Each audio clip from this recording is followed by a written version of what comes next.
program Meet the Opposition. Participate in exciting discussions from 9 a.m. to 10:30 a.m. Be in the know every Thursday on Rev Up Saint Lucia 97.1 from 9 a.m. to 10:30 a.m. St. Lucia is located at Unit 4, Gablewoods Mall, Sunny Acres, Gas Street, St. Lucia. Tune in to us at 97.1 FM and online at revupslu.com. Call the studio at 572-9710 or WhatsApp 287-0971. Or Rev Up office numbers are 572-0383 and 572-0215. Rev Up St. Lucia, the alpha of radio. Join the United Workers' Party this and every Thursday on Rev Up Saint Lucia 97.1 FM for an educational and informative program, Meet the Opposition. Participate in exciting discussions from 9 a.m. to 10:30 a.m. Be in the know every Thursday on Rev Up Saint Lucia 97.1 from 9 a.m. to 10:30 a.m. Time now for Meet the Opposition.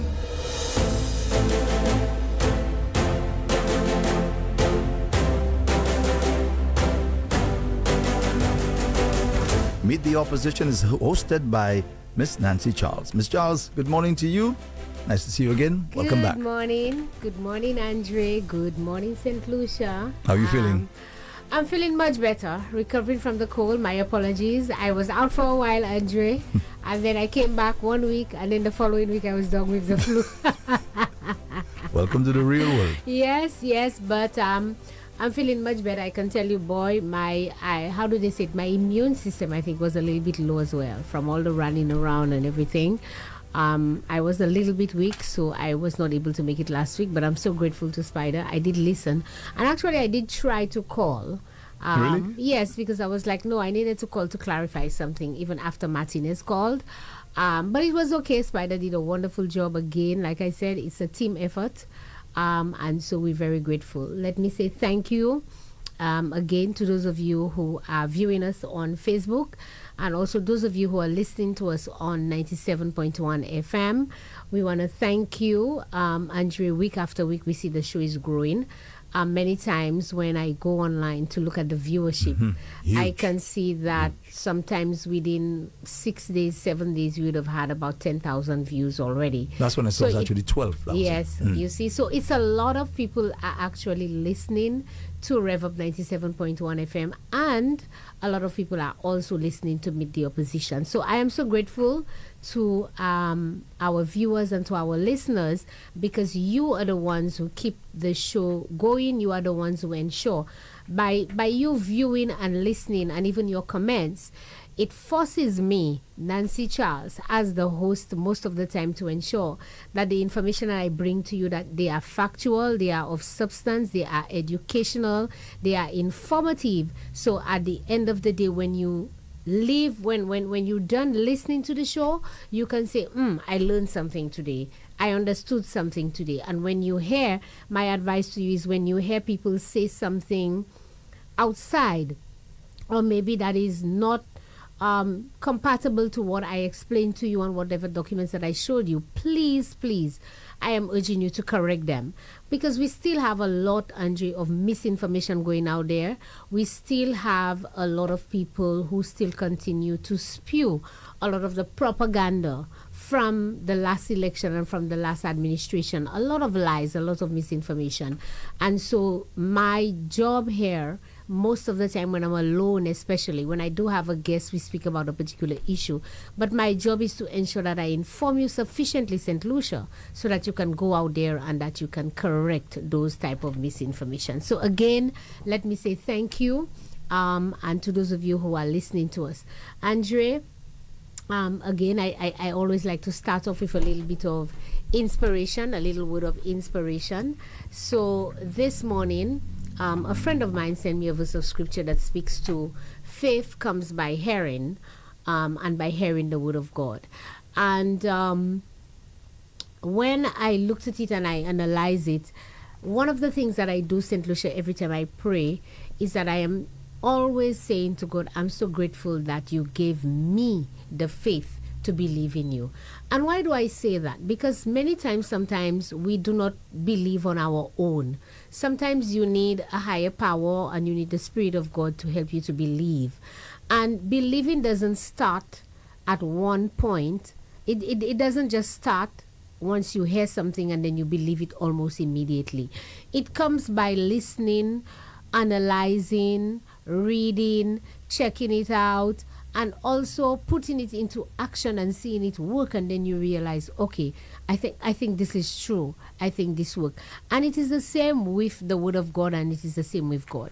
There are quite a few people who still don't believe. There are people who don't believe in the Word of God.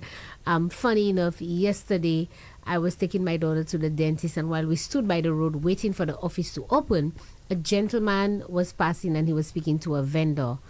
And then I overheard the conversation, and he said to the vendor, "So you're a Christian? You're a Christian? You believing in God?" And then it was an elderly man. I didn't hear what he said, but he said, "Well, I believe in God too, you know, but I don't believe in that Bible thing. That Bible is man that write that. You can write a Bible if you're educated, but I believe in God." And so forth. So you still have those type of skeptics out there who kind of like they're a little bit confused.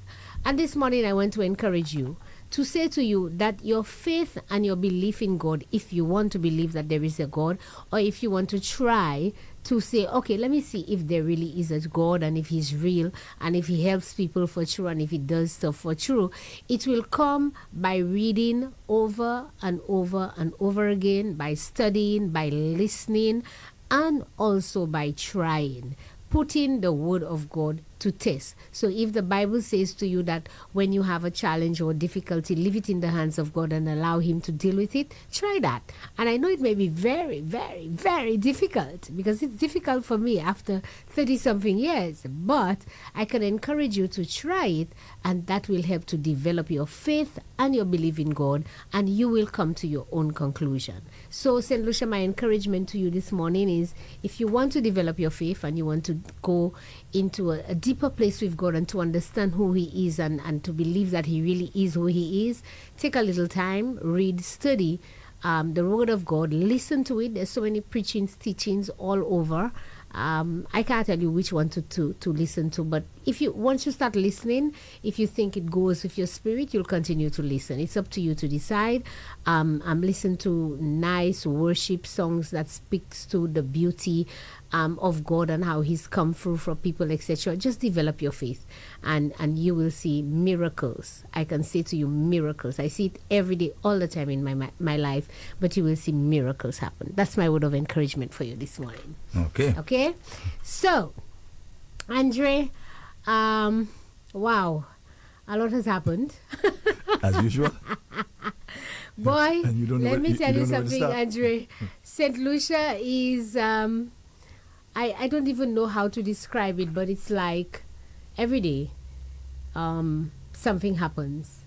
Every day something different happens. Every day it feels like, I don't know, that I don't know if things are getting better or things are getting worse, or if we have given up. I don't know where we're at, but every day in Saint Lucia, when you wake up and you see 6 o'clock and 7, you breathe a sigh of relief, and you're like, oh my God, where are we? So I do not really want to, I did not want to start with that, but I mean, last night, Andre, I don't know if you took a chance and if you were able to listen to Lisa Joseph's latest interview with Mr. Philip Martinez. I saw some of it. I do want to speak a little bit about it today. So at the end of the day, I feel like, you know, you're in the kitchen and things are getting hot and things are getting hotter and things are getting hotter. St. Lucia, and it's not something for us to be happy about, but it is something for us to be happy about. And I'll tell you why I say that.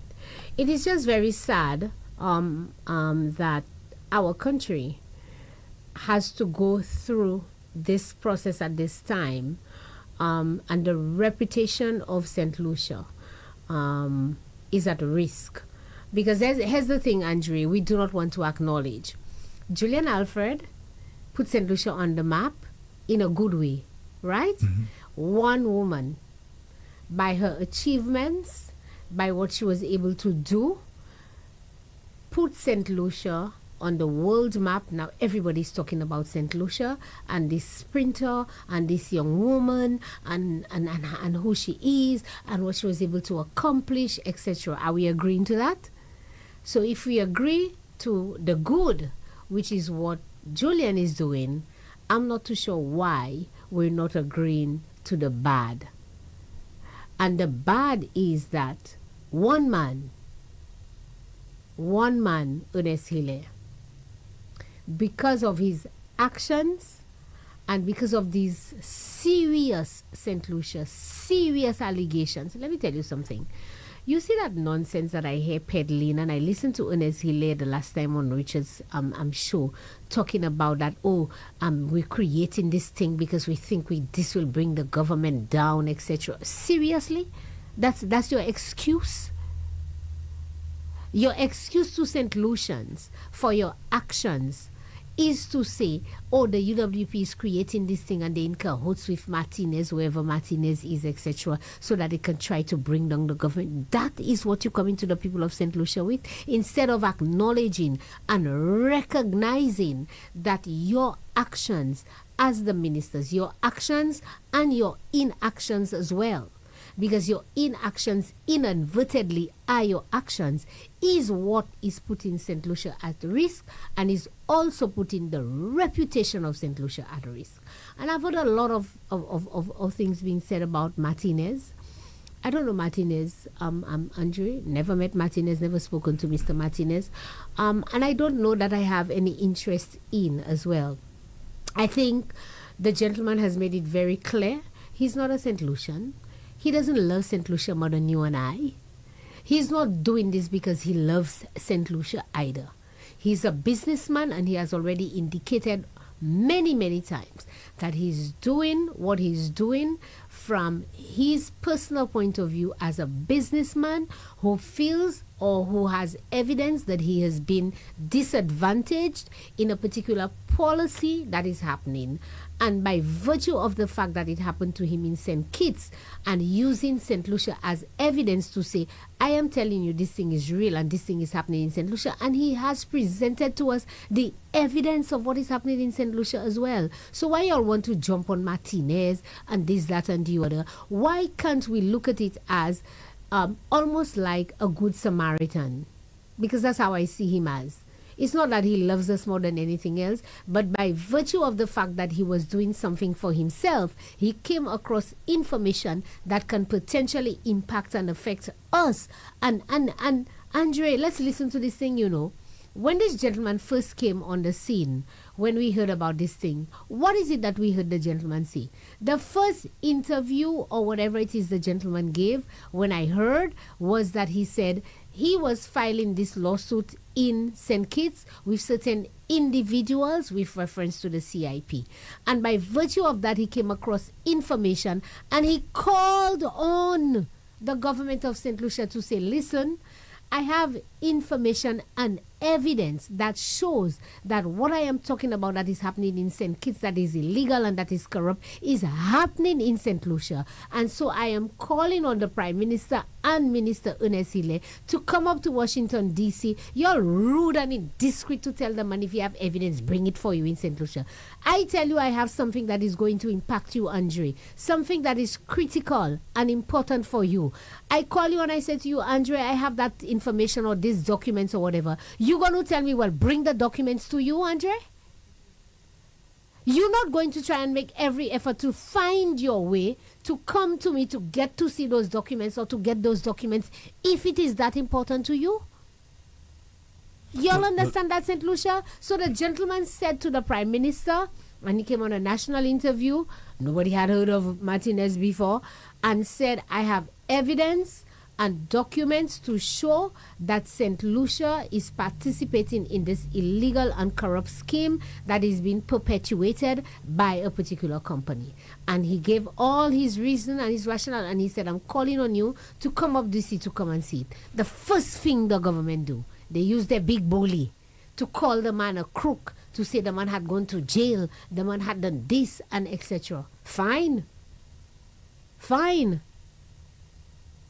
But even if he had gone to jail and he had gone to jail for fraud and whatever, the fact is what he is saying true or not? And to my mind, Andre, if Philip JP had not been so defensive, offensive, and whatever other words that you can find to describe him, because he feels that everything, you see, he says one thing with his mouth, and that's where he gets caught up, Andre. The Prime Minister, before he was Prime Minister, said that he has nothing to do with corruption. He will not tolerate any corruption, etc. Even when he became Prime Minister, he said, if any minister of mine is found to be corrupt or dealing with corruption or allegations are made about them, I will fire them. Every single day you get in evidence. Not talks, not allegations. Every single day you get in evidence against those ministers that you have in your cabinet. You get in it. And every time is a story. You understand? You are being aggressive to reporters. You are being disrespectful to them. When they ask you question, you stand up to them and you almost like bullying them into submission, to get them to shut up and tell them, that's a bombshell, that's a this, and whatever, and stuff like that. You never answer the question. Never answers the question that is asked of him. And today, we are in this situation where we're at, where the gentleman is saying, listen, it's too late now. I've filed my lawsuit. I invited you. I told you to come and see what I have. You didn't. I've filed my lawsuit, and I have now added these two individuals, and I intend to add more individuals from Saint Lucia. And every day the list grows longer and longer and longer. And you're telling me, as a citizen of Saint Lucia, you want to sit back, relax, and think that this is not happening? You think this is a UWP thing? Think again, Saint Lucia. Ou kwa se flan boka fe sa? Nou ka mene informasyon ba ou kon se moun la ka mete informasyon. Ti mwen dizo sa, UWP pa ni anye pou fek sa ka ale la. Wezon nou ka pale, piske nou ka we bagay ki ka fet an peyi a ki pa bon. La ni evidence, la ni mam parlement ki an gouvernement ek lot mam ki an charge CIP ek yo ka fe bagay ki pa bon. La ni corruption, la ni evidence of se bagay sa la. Ek nou ka mene ba ou Saint Lucia pou sa pale. Pi sa nou ka we ka fet an peyi a se moun la pa vle zo pale. Depuis yo moun ouvert bouche yo parler, yo ka di moi même te moi pas di rien tan, moi pas vle Richard l'homme non moi. Tout moun perd un seul nom Saint Lucia. Yo pas vle Richard l'homme non moi. Moi qui to la bay Richard, la moi parler moun ka kuye moi bon Dieu, Nancy, moi qui to la bay Richard. I'm not afraid of Richard. Who cares who's Richard?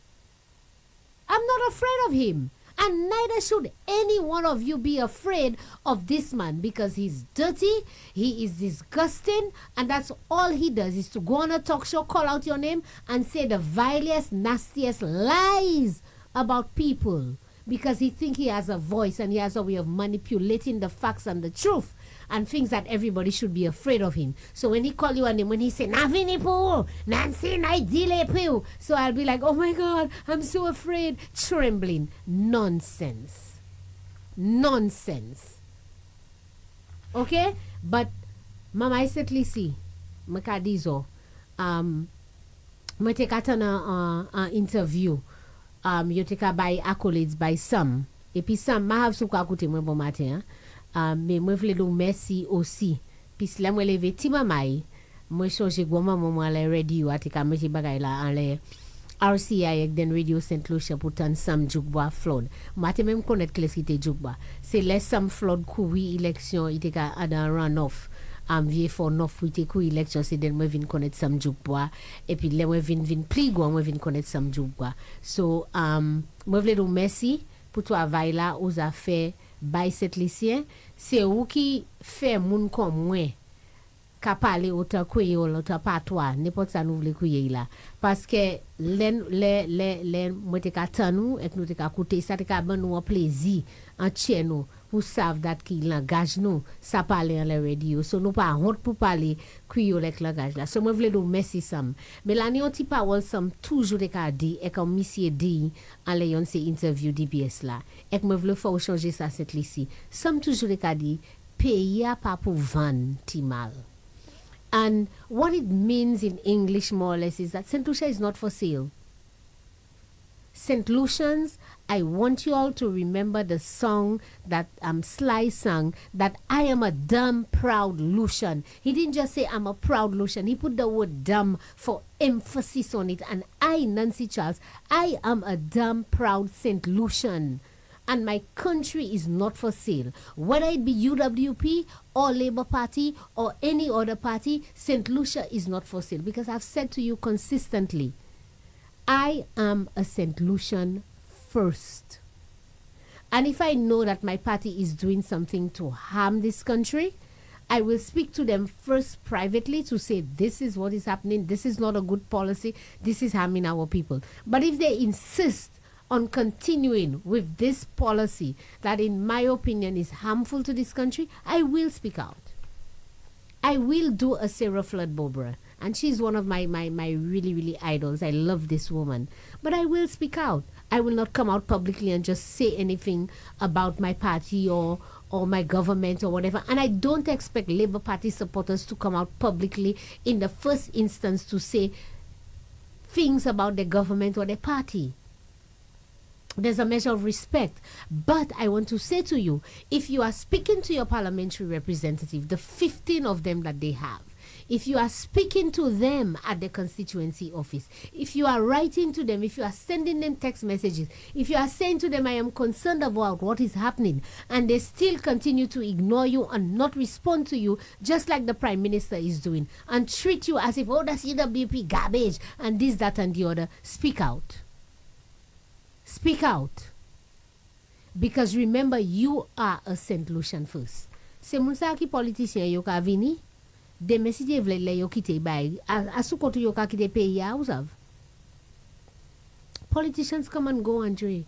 We all come and go. But you know what remains? The country remains. The country remains. So, at the end of the day, Saint Lucia, we can't continue down that line. We cannot continue down that line.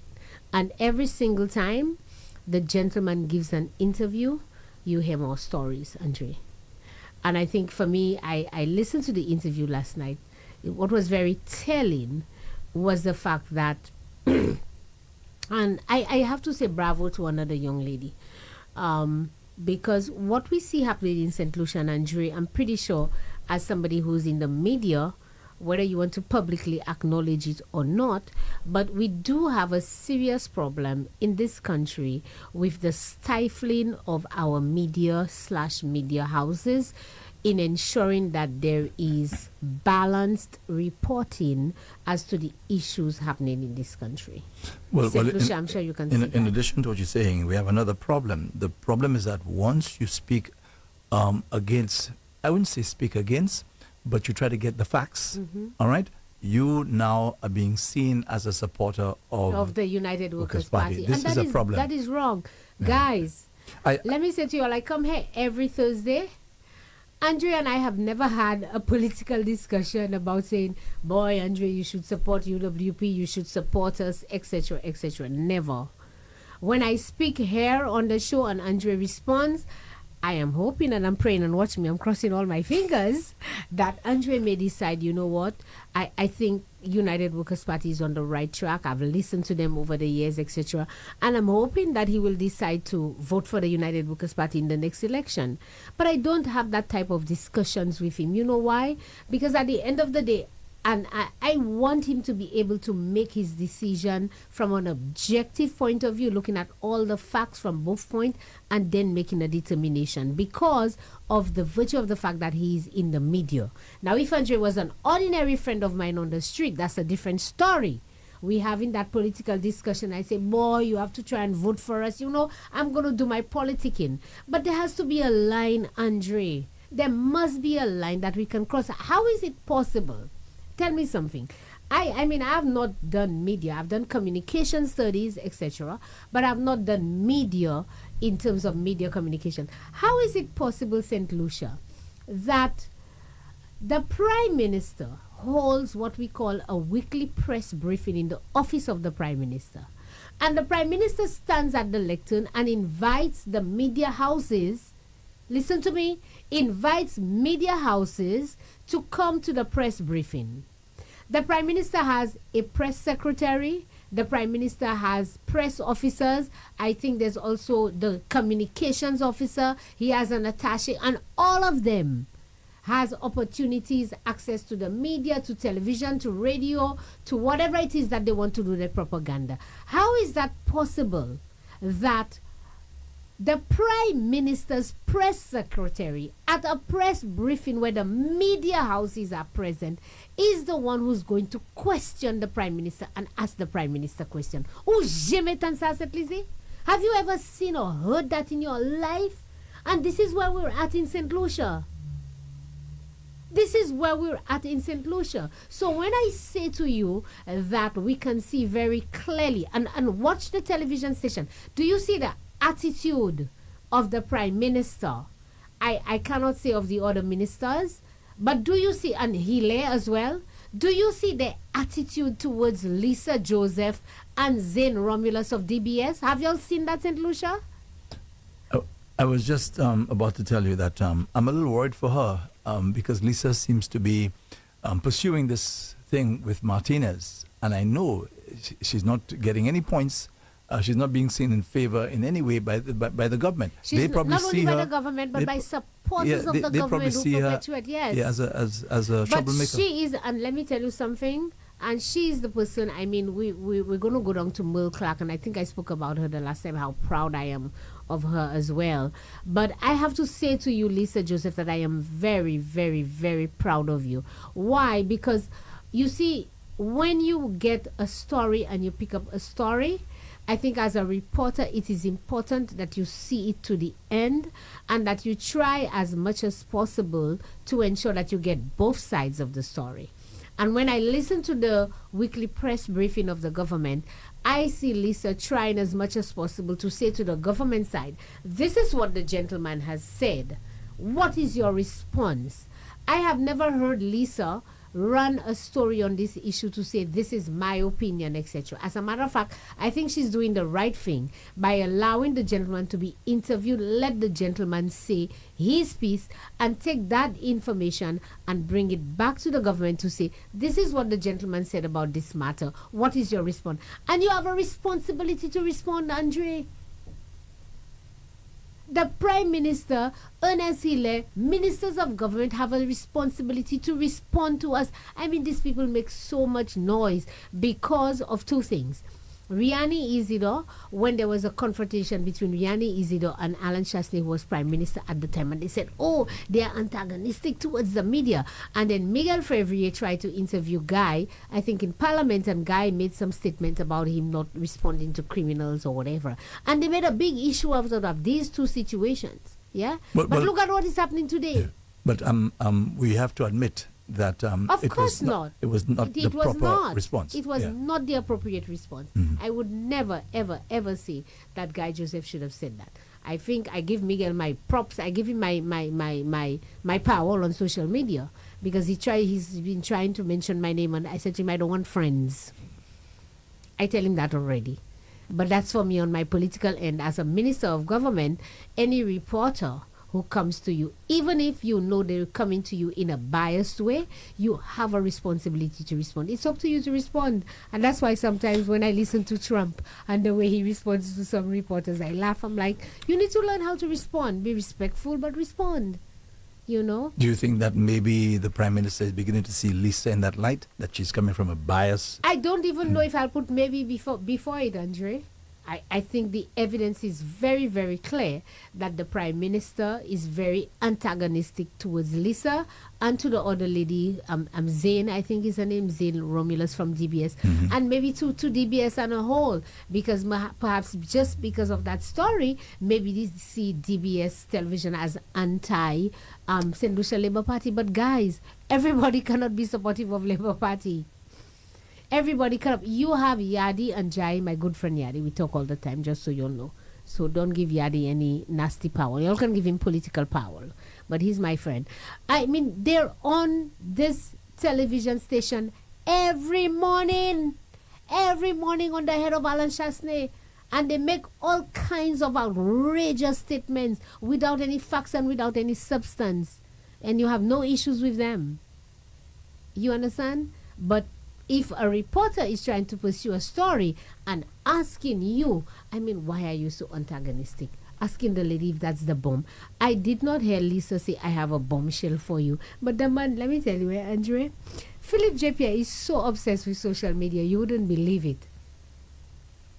Every little story that comes out on social media from any United Workers' Party page or any alleged supporter of United Workers' Party, Pal know it already, you know, and he's already, I'm trying. I mean, that bombshell thing was, I think it was a website that posted that there's a bombshell coming or something like that. And as soon as Lisa asked him the question, he was like, that's the bombshell? That's the bombshell? Well, I don't care about bombshell. I don't lose sleep over bombshell. But you are losing sleep over bombshell, sir.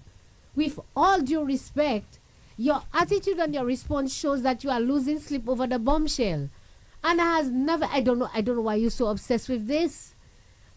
And then you lie and say that you're not going to say when they asked you about Alison Jean, about Merle Clark and stuff, and you say you're not going to condone this and you don't do this.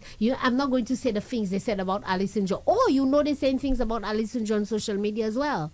You didn't even hear Richard Frederick make the statement in your presence when he called you, Philip, my boy, how are you? And he went on to call Merle Clark a Zelef Flabo. You didn't hear that one.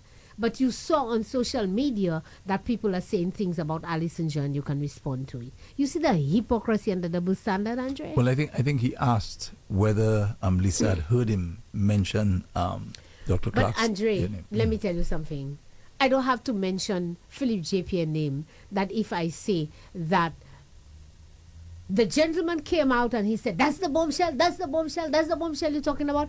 Everybody in Saint Lucia knows who I'm talking about because he was the one who made the statement. So I don't have to say Philip J.P. said that, right? Let me ask you. And in the same instance, Richard did not have to say Merle Clark is a Zelef Flabo. He said that they are writing letters to undo the Zelef Flabo. All right, who wrote the letter, Andre? So let me ask you, does that, although you may not be able to answer that, does that hold weight, for example, in a court of law? Because if you don't directly mention the person's name and the person says, I want to sue. It can. Right? It can, yes. It can carry. And that is why sometimes lawyers advise you to be very careful what you say.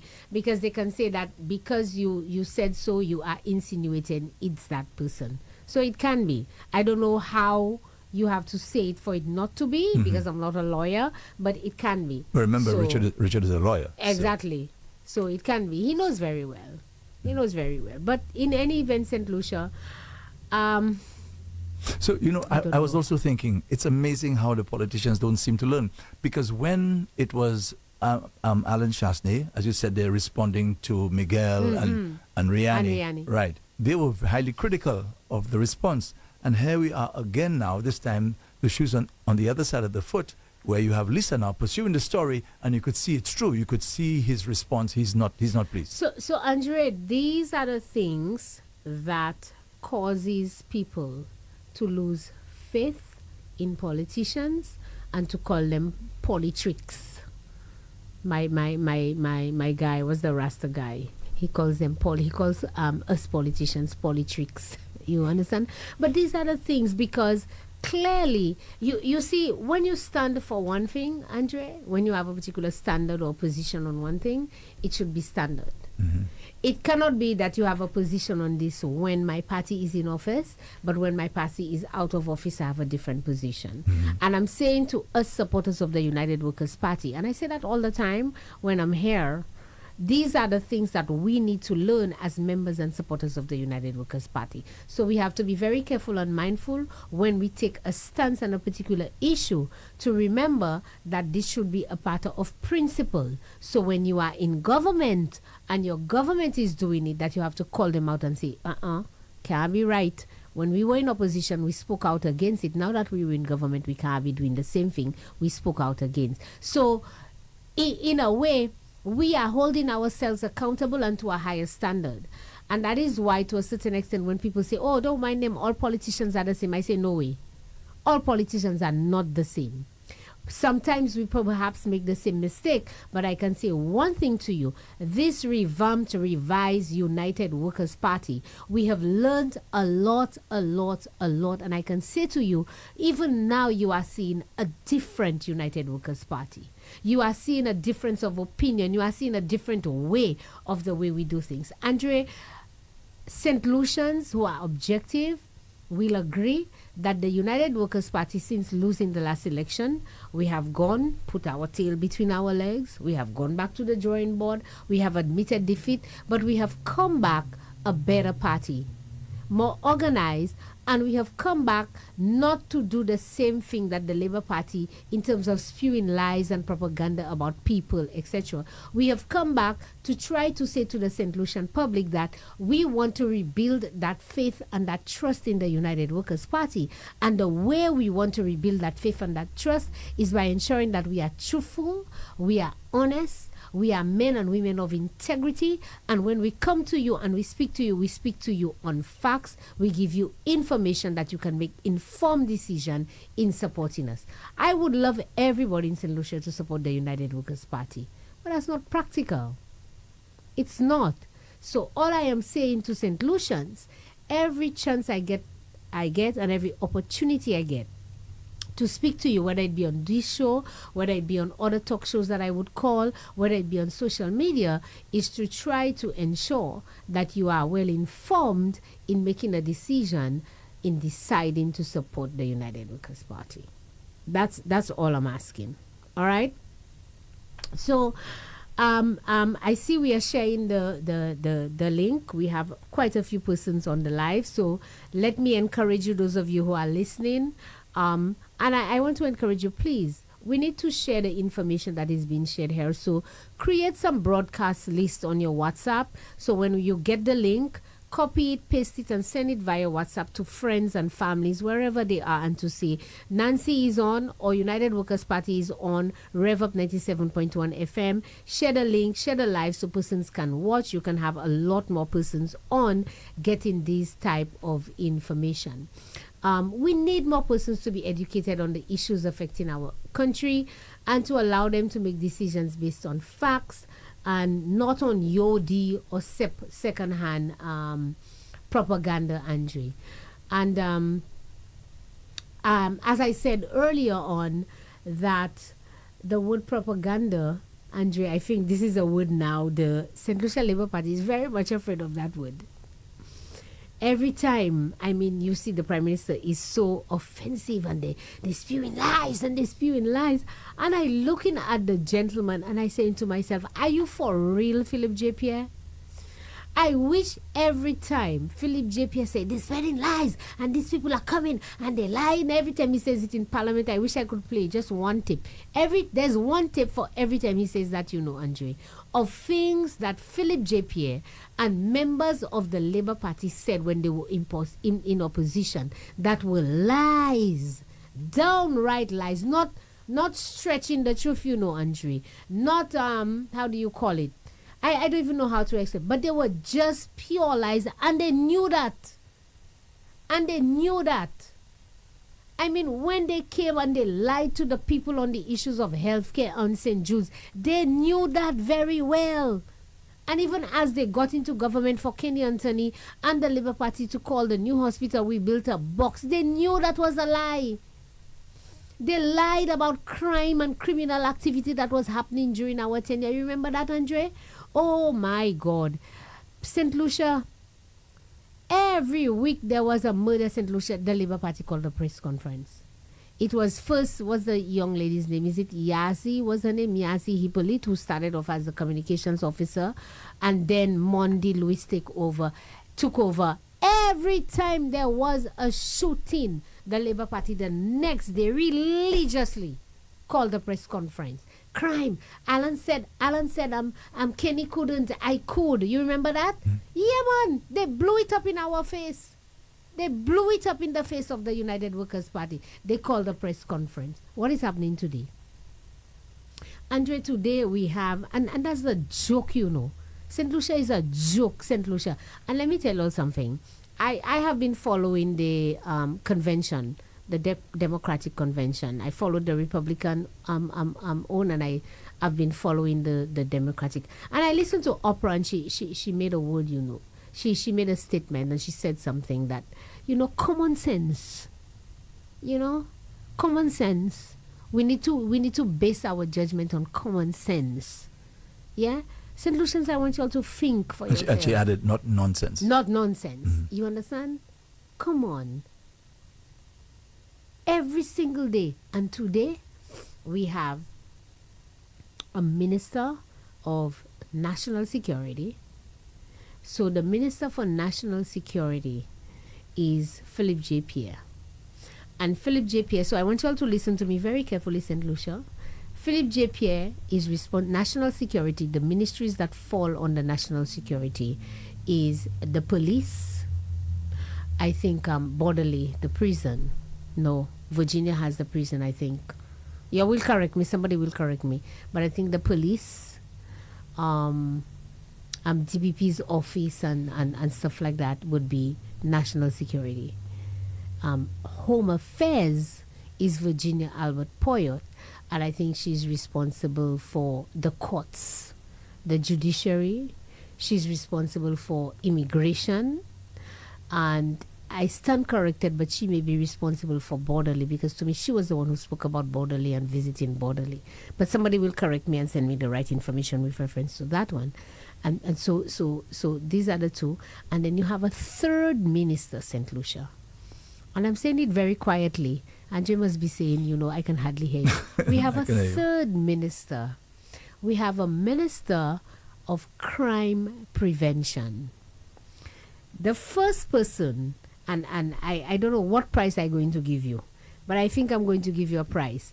The first person who tells me under the live which ministry that Jeremiah Norbert, who's the Minister for Crime Prevention, is responsible for, I'll give you a prize.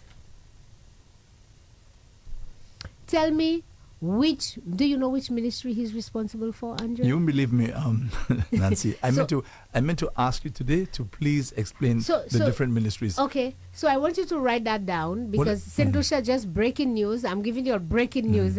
You all ready for the breaking news? Andre will have to pay me for that.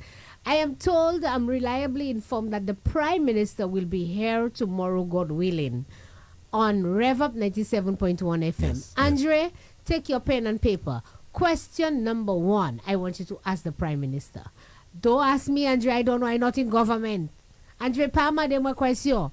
Ask the Prime Minister which ministry, because Jeremiah Norbert is a minister, and a minister of government says that you are responsible for a particular department / ministry, whichever name you want to call it. I want to know which ministry Jeremiah Norbert, who's the Minister for Crime Prevention. Let me see.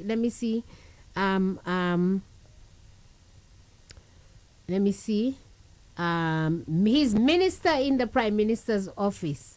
Somebody said national security. Somebody said the police. No, he can't be responsible for the police. Philip J. Pierre is responsible for the police. I want to know which ministry Jeremiah is responsible for. As Minister for Crime Prevention. Which ministry does he head? Does he head? Okay. Yes. Which one does he head? Ask the Prime Minister that for me tomorrow, please, Andre. Let me see if I have anybody responding to me on WhatsApp. If he's the Minister for Crime Prevention, it must be part of a ministry. You must, right? But you're a minister. Okay. You're a minister of government. So if you're a minister of government, then you must be responsible for a particular ministry. You understand? You must have staff. I mean, where does he report to, Saint Lucia? Where does he report to work? Where is his office located? Is it in the Ministry of Home Affairs? Is it in the Ministry or the Department of National Security? As somebody said, maybe in the Prime Minister's office. Where is it that Jeremiah goes to work every day as a minister of government, getting a minister's salary? Because you see, he was so quick, he didn't want to be deputy speaker. Pa my news have. Toute la way kapale kadi, well, whatever the position they give me is the prime minister. I am honored to serve as deputy speaker of the house, etc. Don't mind them. Minister itevle minister. Actually, I say minister. Minister of what? I mean, and how do you? Andre, let me tell you something, Mr. Alan Chasney, I hope you're listening. And potential leader, the leaders of the United Workers' Party. Do not, I am warning you all, do not set up our young people for failure like that by making it seem that you give them a position but you are setting them up. Because that is disgusting.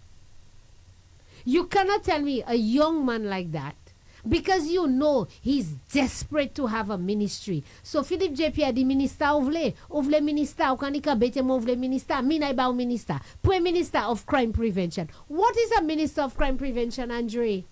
And we're at 53 deaths in this country. And have you, I mean, Saint Lucia avete, let me parle about it. Si why ça ka fait me fâcher tellement. You had the risk, well, before the young man. A young man was, I mean, I'm not saying that one crime is more grievous than each other. Saint Lucia, get me correct. But, all right, a young man was picking up his child from a preschool. I want y'all to imagine that, Saint Lucia. Imagine your little 3 and your little 4-year-old going to a preschool. Ula jeti ishu a l'école libo matin. Ek de la ite ka jiz hele because he pa vla l'école. Ite vle weste epion. No, that doesn't happen, Andre. Our little ones, sometimes, I don't know, maybe they sometimes they go to school well, sometimes a particular day they just don't want to go. They crying, I want to come with you, mommy, I want to stay with you, whatever it is they're going through, all right? And so imagine you drop off your little one, no, mommy will come and pick you up, mommy have to go to work, whatever, you know, and you drop off your little child, yeah? And somebody decides that they're trying to get to somebody else. And so they're watching the person. And when the person comes to that little preschool to come out pick up his children or his child or his nephew or whoever the person came to pick up, and they just started firing bullets at the man. Okay, if the little, because you know in preschools, in little places like that, Andre, when it's time to go home, I can tell you that I run a preschool. I owned a preschool for maybe about 10, 11 years in my community. You see, when it's 2:30 and time for the little children to go home, they know the time more than you. Everybody take their little bag already, who have their little finger in their mouth, who's standing by the door waiting for mommy or daddy to come and pick them up. I can guarantee you that I know that. So imagine all these little children standing by the door waiting for mommy and daddy. I don't assume that they're just sitting at a desk. You know, little children running around playing. They are still full of energy. And then somebody come, knock on the door, or the door is partially open, and say, I came to pick up John. And everybody running to see who's that, if it's my mommy or my daddy. And some guy out of nowhere come and spray bullet. You understand? Spray bullet. And the Minister for Crime Prevention did not have a voice. Okay, Andre? Did you hear, Saint Lucia? I stand corrected. I always tell her I stand corrected. Me matani. Exi matani badianye because me toujours ka koute. Jeremiah Norbert could not find a voice and come out and condone anything about what that transpired there, you know, Andre. You mean condemn? And condemn it, sorry. Nothing. As the Minister for Crime Prevention, you couldn't say anything. Jeremiah Norbert's constituency is Mikud North and Mikud South, Deriso. Just there in Mikud South. Okay? Is it in Deriso or in Tirushi? Yeah? A 13-year-old boy was shot. 13 years. He was in his home, Trixie was, I am assuming, in his bed. People broke into the house. Brock started firing and shooting shots, etc. A 13-year-old was killed. You are the Minister for Crime Prevention. This is your neighboring constituency. I can guarantee you Jeremiah has relatives in Mikud South because Mikud North, Mikud South are intertwined. Yeah? Did you hear Jeremiah say anything about that? And he is the Minister for Crime Prevention. Timorusa. Samu kakachin la li de mwen zo pa mèm sav. A moun si pose chebe si Philippe JP ek soukwe. Di gason ni botet. Because man de ni botet. Ki moun yo ka fe bayan moun an ministry. Ek ministry as a Minister for Crime Prevention. Andre, I will say that here. Andre, nobody can prevent crime. Nobody. A sel moun ki san peche sa se bon diye tout sel. But what you can do is to put measures, put policies and put certain things in place that can reduce criminal activity, that can send a strong message to would-be, wannabe criminal that if you do this, we're coming after you. You understand? So they will think twice, so that will reduce. You put the man Minister of Crime Prevention. Vous mettez Minister of Crime Reduction, Vito. Ça te kaya primer word. You understand? But that is what happens. I'll tell you something. When you lie about certain things, the chicken coming home to roost. All right? The chickens are coming home to roost. They lied about COVID and the measures we put in place to safeguard lives and livelihood. You remember that, Andre? Monsieur Bourdieu, Labour Party, di bagaye. Se mouna di Alan Chasse de son l'homme blanc et qui lakle mouna kayo. Deti jou, deti si men. Nous te mette policies pour dire pas supposé boire alcool because pour qui ça nous savons les moun boire wom de les si cervelle yo quand man est oublié et que pas ka obéir loi. So nous te dou bout am van wom pour yon deti jou. Se mouna di bagaye, Jean Leba di bagaye. Yo juste for a protest. Yo di son nom blanc Alan Chasneye qui ka chen am Jean Noé in bondage tout di for bay comme ça. Zo chose ça m'a oublié yo. Maka oublié and I have to remind you all about the lies. Everywhere in the world you had shutdowns, Andre. Everywhere in the world. Pas cette liste tout seul. Golame week. England, Canada, any shutdown. People were asked to stay in their home. They couldn't go out to supermarkets for how many days, this, that, and the other. Ti set lisi nou ki plipiti nou fey. Zoda kose Alan Chasne ki bate vle zo aido or this, that, and the other. Exokute lele bate ka pala botsa. Okay? Trying to safeguard the lives and livelihood of people. Where are we today? Where are we today? Then they lied about the DSH project in the south. Andre, Messier, let me tell you something, Saint Lucia. An chay jen nom, ek jen madame, mka pale bay vie fo, yo igwete. Yo igwete. Ou kompon? Because mwen do mwen sot vie fo, mwen sot an gwas just la. Nothing was happening in the south. Absolutely nothing. And all the bosses you learn, they keep talking about. I have said to you all St. Lucians over and over again. Lemwe leve ti mamay laten nan bosses you la yo te ka fe let. Yo te ka fe chocolate milk, difon kalte let, difon laten ni bef bosses you tout bay. Mwen leve, and se la mwen leve because sotan gwas lo ka pase po aive for se fruit bosses you have to pass. My grandfather worked at Boseju as a security. So I know about Boseju, etc. 1997, Labour Party came into government. By 1998, they decided to shut down the dairy because I have to say that then Prime Minister Kenny Anthony spoke about the cost of running the farm. Apparently, maybe the farm was not making a profit. Government was always the one carrying the cost. They needed new equipment. They needed to modernize, etc., etc. So, 1998, by 1999, la paten nan yen, la paten bef, la paten west nan yen. Yo van tout bef, ma si yo chwe sa yo fe, factory let la ferme, Boseju paten, la paten Boseju anko. Deti koshon, deti kabou, deti baye kite weste. So, ça? And that farm stayed there from 98, 99, 2000 until 2016. Well, let me say 2015. because Theo Akin came to Saint Lucia around 2015, maybe 13, 14, 15, before us, right? He came to Saint Lucia and he met with then Prime Minister Kenny Anthony. And he made that proposal to Kenny Anthony about the DSH thing. You all remember that, Saint Lucia? We showed you all the picture of Kenny and Theo. So c'est pas Alan Chasne qui mène Theo Akin cette liste, yo? Kenny qui mène cette liste. All right? Kenny Anthony was the one. He came to St. Lucia. He met with Kenny Anthony. And during the negotiations, the back and forth, etc., Kenny called elections. Election happened. Kenny was out. Alan came in. And Mr. Theo Akin met with Alan. Just the same and said, listen, I've been in negotiations with Kenny Anthony about this project. I've seen this land, etc., etc. Depuis temps, Tebo séjour là. Vous savez qui ça qui te calé ça? Bef, kabrit, tik, ek bay ko ça, c'est ça qui te là. Moun ka laje bef yo savana, moun ka coupe zeb la, just te la. So sa ou ka di moi, nous te pou just quitter te la. Comment ça van? Pour moun ki ni bef, yo ni yon mil bef, yo pa ni yon chote, yo pa ni on pack yo, ek just quitter la pou yo mette on bef yo, ek pou set li si pa développer te ya. Ou kompon? C'est ça zote ka di, c'est ça zote di, c'est ça zote vle. You understand, Saint Lucia?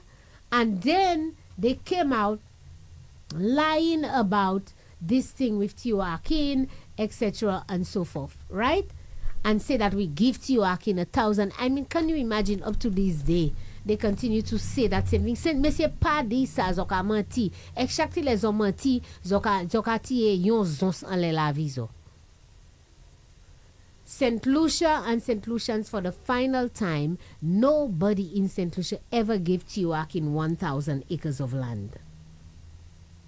Nobody. All right? The proposal for the development covered approximately 1,000 acres of land. That was the proposal. The only land that was leased to Theo Akin, nou lwe te bali. Nou bate vanyo, nou lwe te abali. Ek lò lwe bay, soje set lisi bay la still say sa ou. And there were clauses in the agreement that with proper notices that you can take back your land. Theo Akin bahale pesko tek te ya. He can't go nowhere with the land. You understand? We leased approximately 300 acres of land, a little more, maybe a little less, to Theo Akin just to build the racetrack. And again, another lie perpetuated by the Labour Party. You think have any horses before hospital. Alan Chasne gen cheval. Nou pay Theo Akin pou cheval. Nou fe racetrack ek la hanset lisi. Lie, lie, lie. And up to a day like today, Labour Party is in government, Andre. Ernest Hille is the Minister of Invest Saint Lucia. He's responsible for Invest Saint Lucia. Amun ki ha Chasne pase ki. Ou kwa si Ernest Hille te hen pièce document an Invest Saint Lucia ki mouche dat ki Theo Akin, Alan Chasne bay Theo Akin, ebe depanse pièce la han set lisi pou fe racetrack. Ebe pou fe pièce bay sa ipote me sa do after 3 years. You don't think he would have put it out by now? Because it doesn't exist. There is not one piece of paper or document that nobody from the Saint Lucia Labour Party, well, let me not say that because they can fake thing, because you are fake too. Eh? But there is not one genuine piece of paper that they can come and show that anywhere that the government of Saint Lucia paid any money to build any racetrack for Theo Akin or to purchase any horses. Nowhere. And the issue of the 1,000 acres, you said that didn't happen? No, we never gave Theo Akin 1,000 acres. Let's say, Andre, you look at a property. The property consists of 1,000 acres of land. You say, I can develop that property, that 1,000 acres. I can put a hotel there. I can put a restaurant there. I can put a racetrack there. I can put a school there. You know, so you put plans for the 1,000 acres of land. So a proposal was made for the entire place. But what was leased to Theo Akin was about 300 acres of that 1,000. And the balance of the land was available for him to purchase. And last time I came here, you remember, I showed you the receipts, I showed you the document that the gentleman had started purchasing bits and pieces of the land. The land was portioned into lots and different parcels. So il pa te gen tout terre, ki pou gen tout terre. Majorité te a still la an la men set lisi. Invest Saint Lucia pa a dizo sa. The only land that Theo Akin currently has in his possession is the land where the racetrack is on that he is currently leasing from the government of Saint Lucia. And I think maybe 3 or 4 lots or pieces of land that he would have purchased already from the property. All the rest of the land still remains in the hands of Invest Saint Lucia. Theo Akin doesn't have control over the land because he has not purchased all of the land. He's only purchased about 3 or 4 lots. And I showed you those documents the last time. Richard Frederick te di Theo Akin pa jen gen te set lisi. Mwen mene document mwen mou chou that Theo Akin pre la jen ya poch li e ki paye pou te ye ki gen te. Ou kompon sa nan rou la? So at the end of the day, these are the lies that the Labour Party perpetuated to win an election. Exokwe yo. Y'all were fooled and deceived by the Labour Party. And today, people in Vieux-Fort are telling me, bo dien nan si mwen gwete, si Alan Chas nete la ish mwen te kay travay, ti boy mwen te kay travay, ti fi mwen te kay nan ti travay, ba te kay plime ek nou. Actual me yo we gwete, because y'all allow the Labour Party to deny you sustainable and proper jobs, to deny you development in the South. That's what you allow the Labour Party to lie to you about and deny you. Ek jodi jou sav ki sa yo ka fè zo fè? Step. Jodi jou se sa Labour Party ni ka fè zo ka beg yo, ka moute desan avete tan sa son hotes. United Workers Party.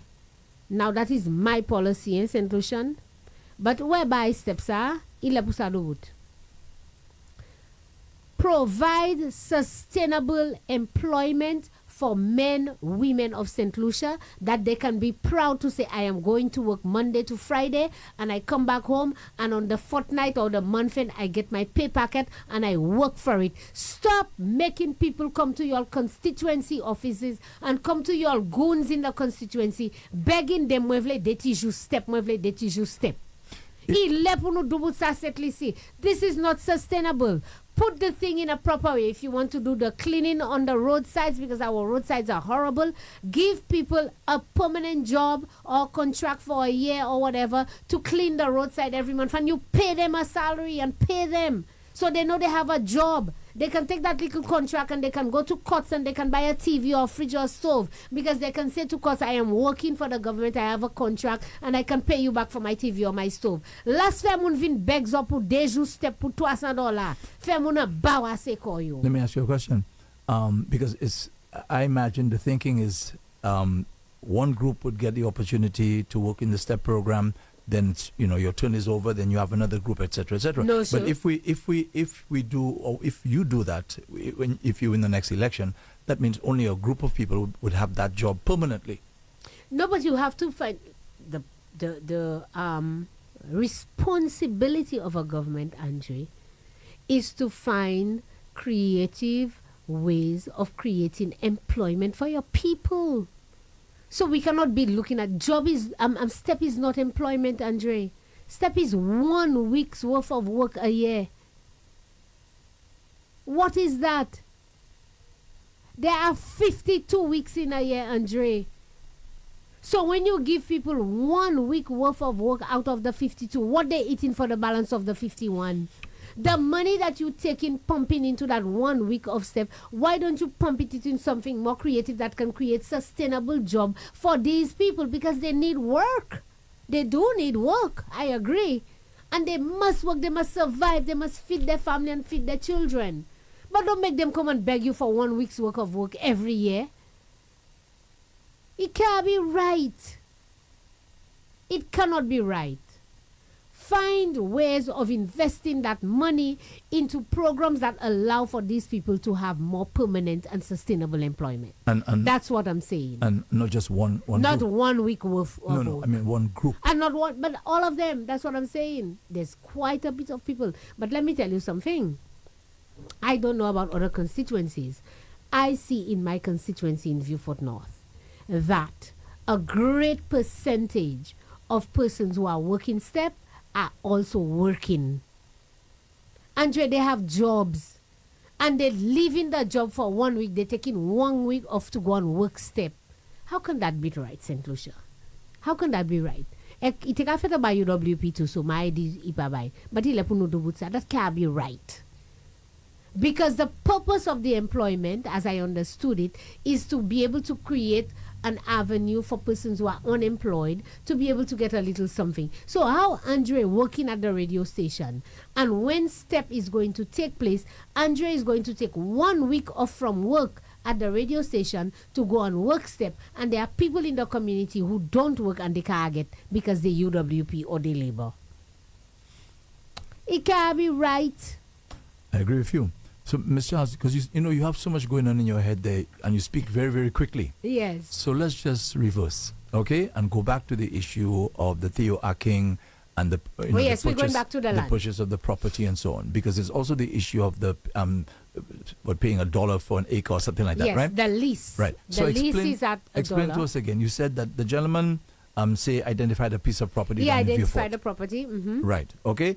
And that was like 1,000 acres. That's correct. Okay. And you're saying that when the Labour Party was in opposition, they were saying that your government gave Theo Aking the 1,000 acres. Give. Yes. You saying that is not That so. is a lie. So that is not true. Explain to us slowly. So let me explain to you again slowly. I'll explain slowly, and when Andre gets it, then you get it. Oh, you know. All right?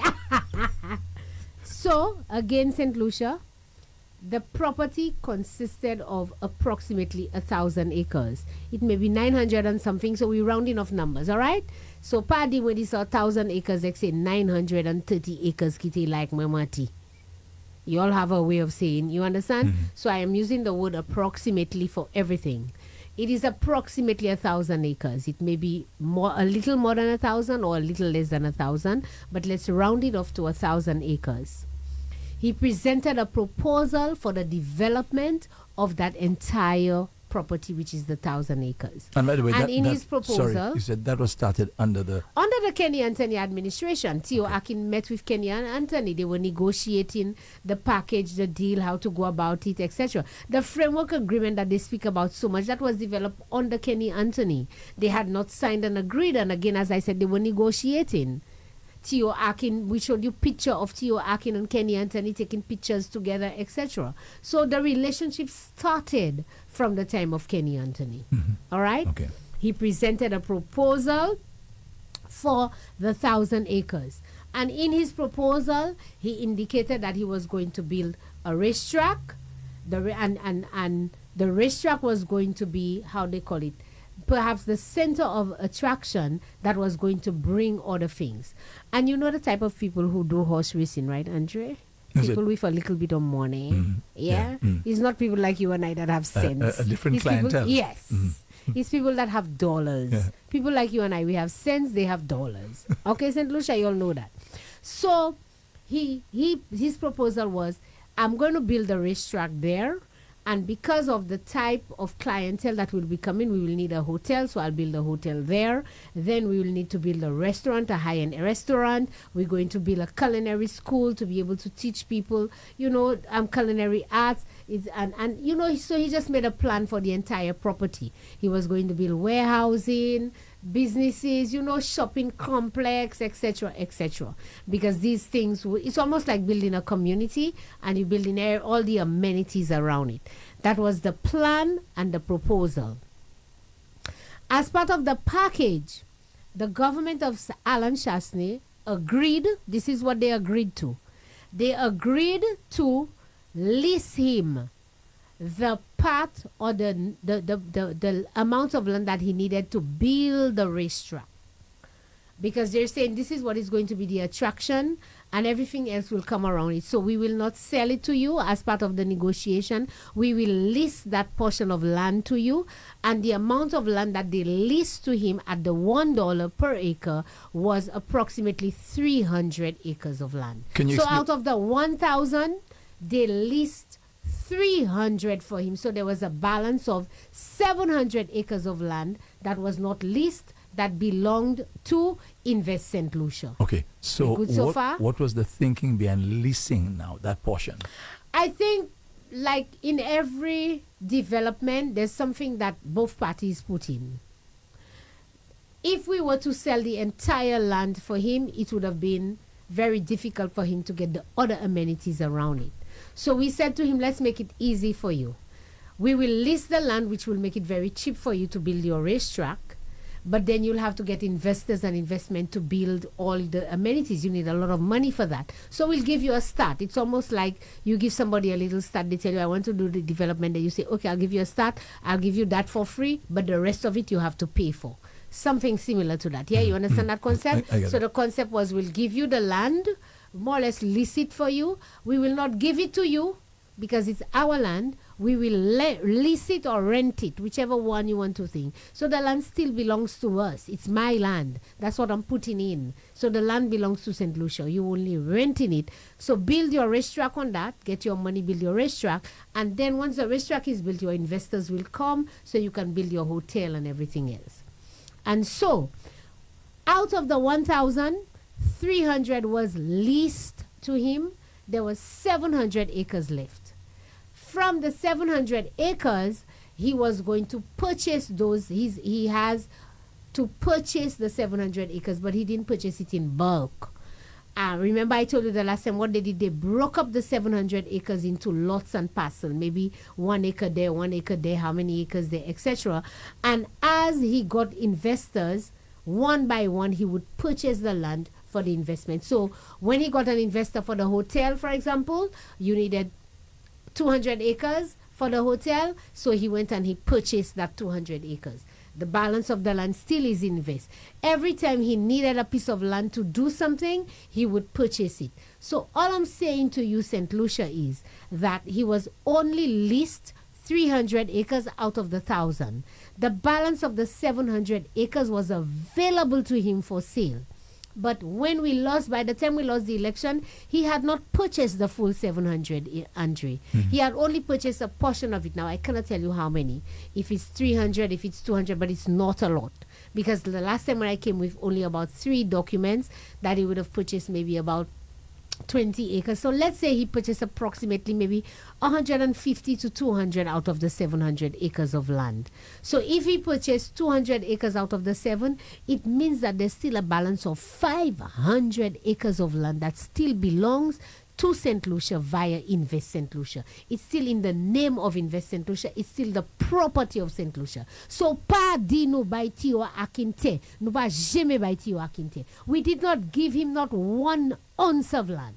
We leased a portion to him, and what he needed, he purchased. We never gave him nothing. Nothing.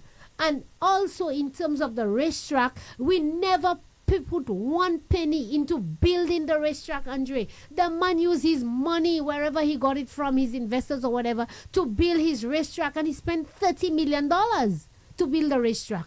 Pas de sou ki lan set lisi yon chay la hay, se jan sauf la, se mounan ki ni truck, bako, forklift, tout different se equipment la. That y'all know about that, the contractors, y'all know about that. Come out and defend it. Because y'all were the ones who benefited from the building of the racetrack. The building materials, the sand, everything. Moun te ka travay vie for, Andre. Ek yo sa dou sa. Moun fe la han DSH. Jan vie for. Contractors, truck, bako, all heavy equipment operators. Yo fe la jan vie for an DSH. That was DSH's money, not Saint Lucia money. You can't find 1 piece of document that shows Saint Lucia spent a cent in building that racetrack. So okay? now, yeah. So stop spewing the lie. Stop it. And the horses as well. The man purchases horses. The horses belong to different investors and to him. But the man purchases horses and brought his horses down to Saint Lucia. We had nothing to do with that, Saint Lucia. Mezo kite leba kienezo. Because yo muchezo, police was escorting. Because you understand, you have traffic on the road, Andre. This is a very busy road. And the horses were being transported from Hiranora Airport to the racetrack right across. And so they asked for the police to escort them. When you have a match, you don't have any police escort. When you have a road relay, you don't have police escort. When you have different things happening on the road, don't you supposed to have police and ambulance escort in case of an emergency, something happen? That's a standard thing. So when they were transporting the horses, in order to ensure traffic was on one side of the road and not to disturb the transportation on the other side, there was a police, what they call it, the traffic department with the bikes. They were the ones leading the thing to ensure the horses got there safely and go back and forth and whatever. C'est ça qui fait ici. Se muna mute video, the only police ka escort cheval, this, that, and the other. Pure nonsense and garbage. You all believe the lie. Anyway, you were going to ask me a question. Yes, the issue of the selling the land for $1 an acre. Can you clarify that? That is standard. That is standard, and I showed you the last time as well. The halls of injustice that we are building in the city. The land was leased to NH at $1, the same thing, the same $1, so they could have used that land as equity to go to the bank to get financing. It's a standard thing, Andre, government normally do, especially with investors and investments, to lease you government land at $1 per acre so that you can have access to the land to be able to do what you need to do on or for behalf of the government. So that was standard. Was that for the 1,000 acres? It was $1 per acre. Right, for the entire 1,000? Yes, for the, one. No. For the 300 that they lease. Only for the 300 that they lease. Okay. The lease is only the $1. The land that they purchased, the balance of the 7 that they purchased it between, I think it was 600 and something US per acre. He paid a lot of money for the land. And that's why I showed you the checks for the 3 million and how much. He paid quite a bit of money for the land. The land was not sold cheaply to him. He paid for the land. You understand? So the $1 per acre was only for the 300 area that he leased to have the racetrack. The balance of the land, he purchased it. Do you get it now? Yes. Okay. I hope you'll get it. I get it. But it's just amazing the amount of people who are saying that the government gave Tioaki land. Because the Labour Party said that. And they also want their land as well. Yes. And the Labour Party said that, and so people believe that. And I'm saying, if the Labour Party people were honest, and maybe they said it because they did not have information. Let's just say they didn't have information. Andre lift up his eyebrows because he knows that. But I'm giving them the benefit of the doubt. Let's say in opposition, they had no information. So they went by, he say, she say, they say. Fine. Okay. No problem. I give you that. But you have won the election. You are in government now. You have access to the information. Why don't you come to the people and say, boy, we made a mistake, when we spoke about that Theo Akin thing. Now that we have the information, when we said it, Saint Lucia, we said it because we didn't have information. We thought Chasney was lying to you, so we said it, etc. But we're in government today. We have access to the information. And I do want to say to you that what we said to you before is not so. These are the facts. Why don't they come out and say that and be honest? Pito yo disa yo pakadiya. And instead of saying that they go in parliament and they talk endless rubbish, that the Prime Minister stood up and said about they give 1,000, and Alan Chasney stopped him 3 times to say to him, Mr. Speaker, the member is misleading the House. We never gave 1,000 acres. Philip Jepia himself, as Prime Minister, stood in parliament and he still got imagine sa. Come on, Saint Lucia. We can't tolerate that. People, you cannot win elections on lies and propaganda and expect to prosper.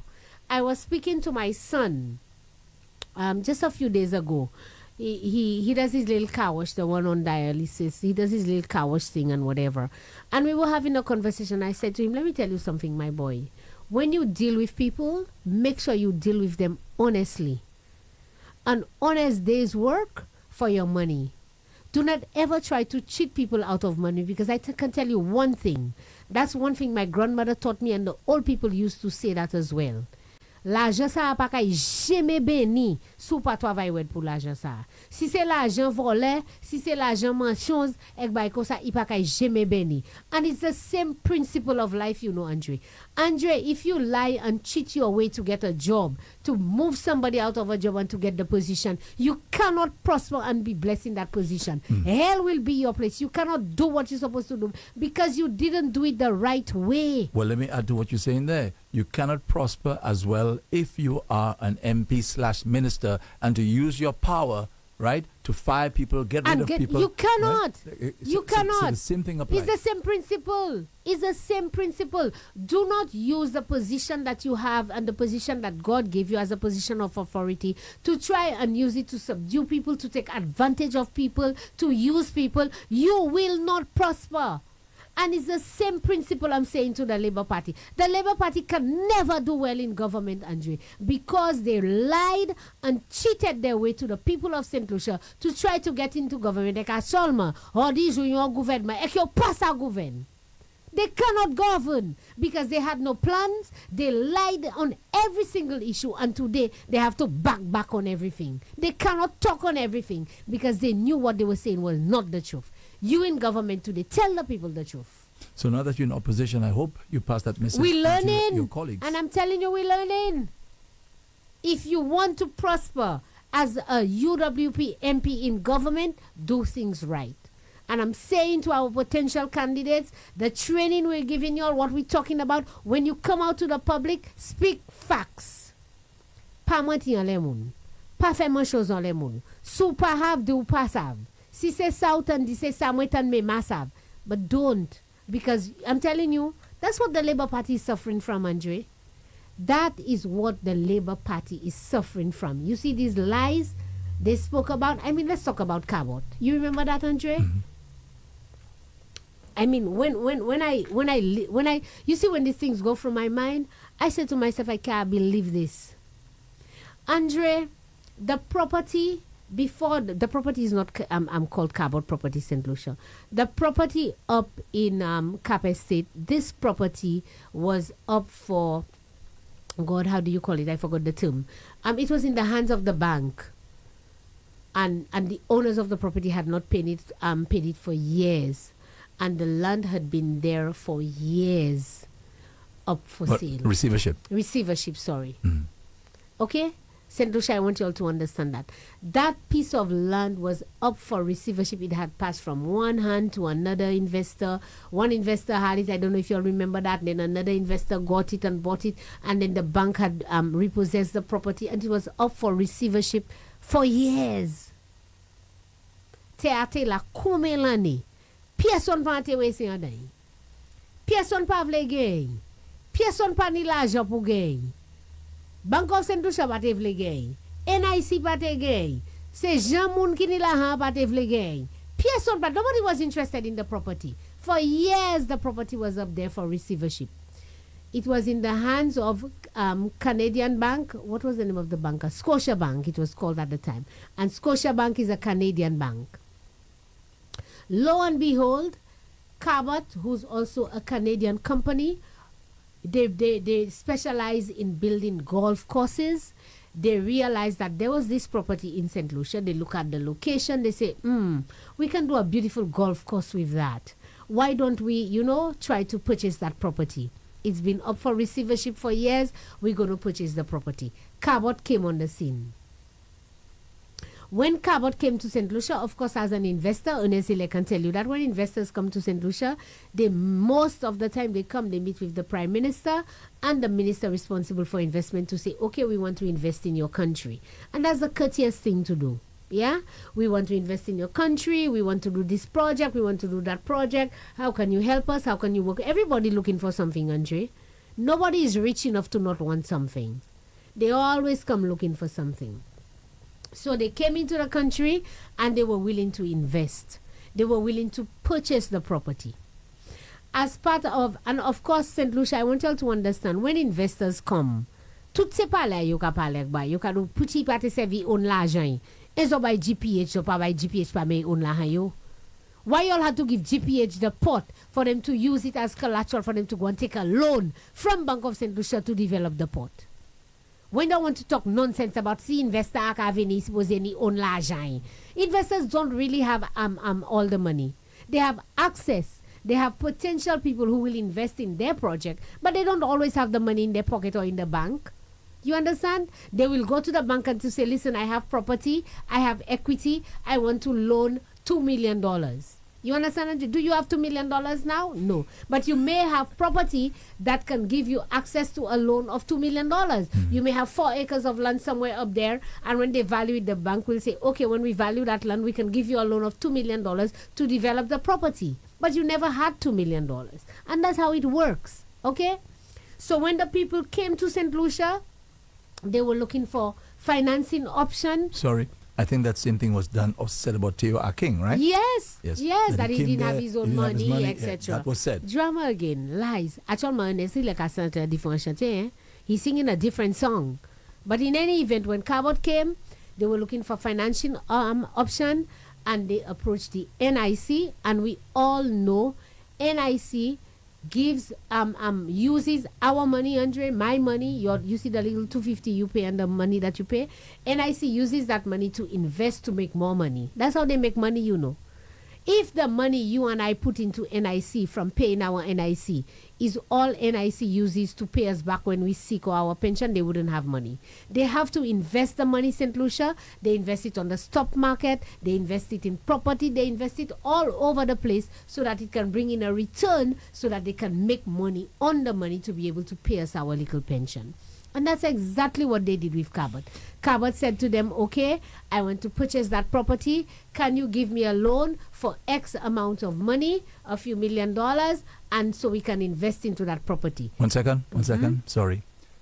I think the problem was people felt, why is the NIC giving this money or loaning this money to a foreigner? It's not a local company. But NIC so does not invest in nobody.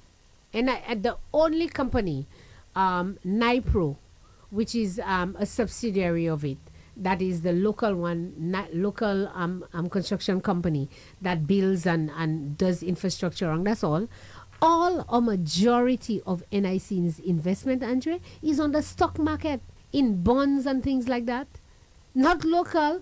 You think Saint Lucia have place enough for NIC to invest our millions of dollars to make money? It's on the stock market they invest it, Andre. Go and read the NIC report. Go on the website, Saint Lucia, and see where the investments are. Stock market say foreigners, Andre. Stock market in New York and wherever, eh? Mm-hmm. It's not in Saint Lucia don't have a stock market. So the NIC have done the same thing where it's a local company that came and said, well, we have this property. I don't know. I am not on the board of NIC. NIC has to be the one to determine that. But I can say to you that they have this local company, NIPRO, which is a subsidiary of the NIC, and they do investment project. NIPRO is currently building projects for the government of St. Lucia.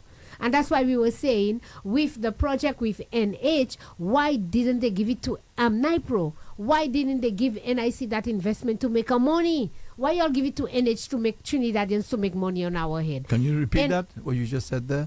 Why didn't they do what? Why did they not give it to NIPRO, which is a subsidiary of NIC, to build the halls of justice? NIPRO could have built it, Andre, but they didn't put it out to tender. They just give it to a Trinidadian firm. Why didn't they give it to NIPRO, which is a subsidiary of NIC? So the millions that NH is making on our head, we could have made it for ourselves. NIC would make it on our head. I prefer NIC to make that millions on our head because the money comes back to who? Me and you. Me and you. You understand? So that thing about whether Cabot is a foreigner, that's where NIC invests their money, St. Lucian, on the foreign exchange market.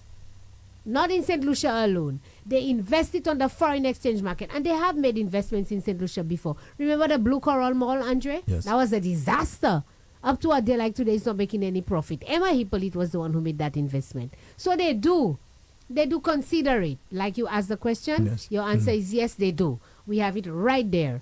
The white elephant in the middle of the city, the Blue Coral Mall, that's an NIC investment. It didn't work out. You understand? Mm-hmm. So St. Lucia, Cabot came, Cabot took a loan. NIC pa bay Cabot la hanou pou anye. They took a loan and they were paying interest on the loan. So if they give them $1 million at 5% interest, it wasn't free money. They didn't give Cabot our money like Labour Party told you all. Or they give Cabot our NIC money. That's not true. They gave Cabot a loan. And Cabot was supposed to pay interest back on that loan. You understand, Andre? Mm-hmm. And St. Lucia, what happened? Se moun la yi match. Yo pala about Madri, yo kay tiye Madri an le beach la. Yo fe bagay ja, beach is mine. Y'all remember that?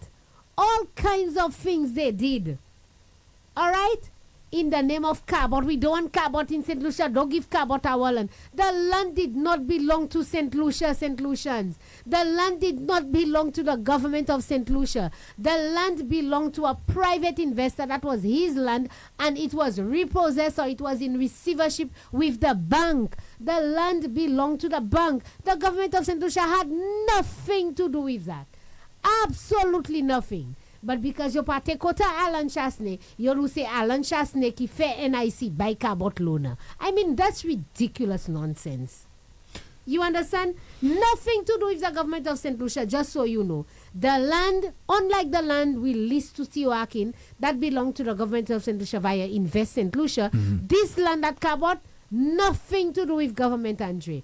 It's like it's your land, you purchased it, you couldn't pay it back, the bank repossessed it from you, and I had the money, and I came in and I say, I want to purchase the land.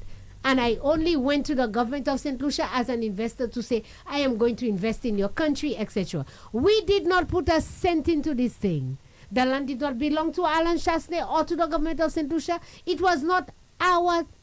We were not in a position to say to the bank who to sell the land to or who not to sell the land to. It's not within our purview. It was within the purview of the bank.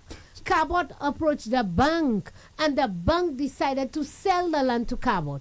And then Cabot said, okay, no problem, I'll buy the land. Let me go and take a loan there to buy the land from you. It had nothing to do with us. Mais yo di se Chasney, yo fait Jabich is mine, yo LSC, yo fait buy pour Marjorie. This all kind of drama. We don't want Cabot. Today, who's drinking wine and caviar? You saw the pictures? I did. Yeah. These hypocrites were drinking wine and caviar on your head. Zo tout ki tan le bitch la ka match ka jump up ja bitches mine. Ki sa Cabot bay zo? Ki sa zo jwen? What did y'all get? Allowing again politicians to fool y'all in the name of politics. And y'all go and vote for them, and today what is it you have? What is it you have? Okay? Let me tell you, St. Lucia. Boy, I'm getting messages like joke. Somebody says to me the new dock at Point Seraphine was built with an NIC loan of $45 million.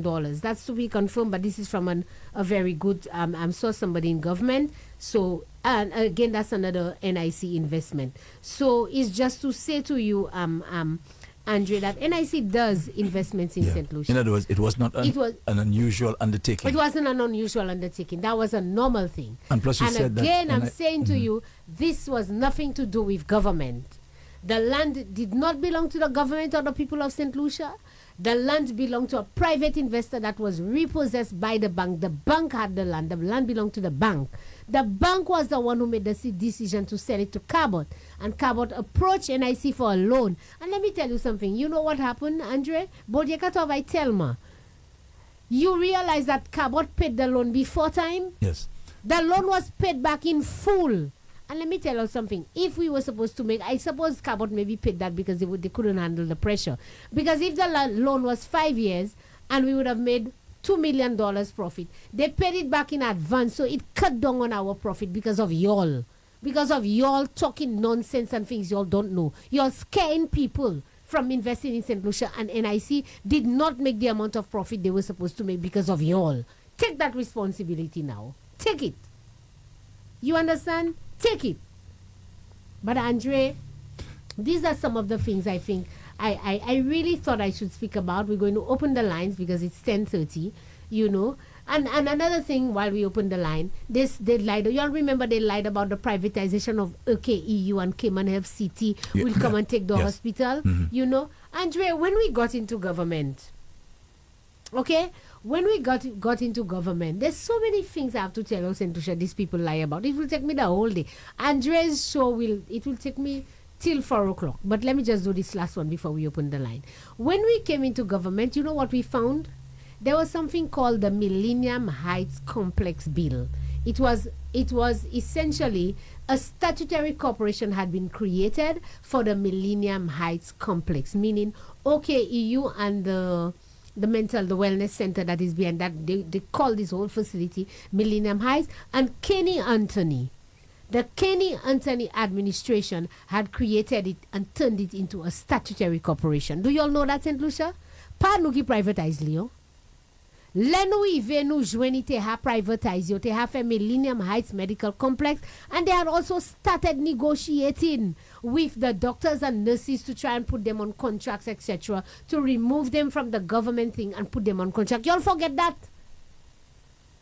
All we did when we came in, Alan Chasney said, if you look at the processes after visiting VH and looking at the way the procedures and the process, he said, listen, if we take these same old processes and bring it into a new structure, Andre, it will deteriorate to the same as the old.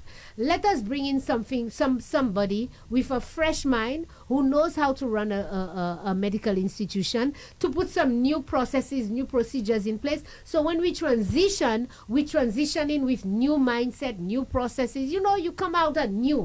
You don't go, it's just like you take out from there and you just go there. You come out anew.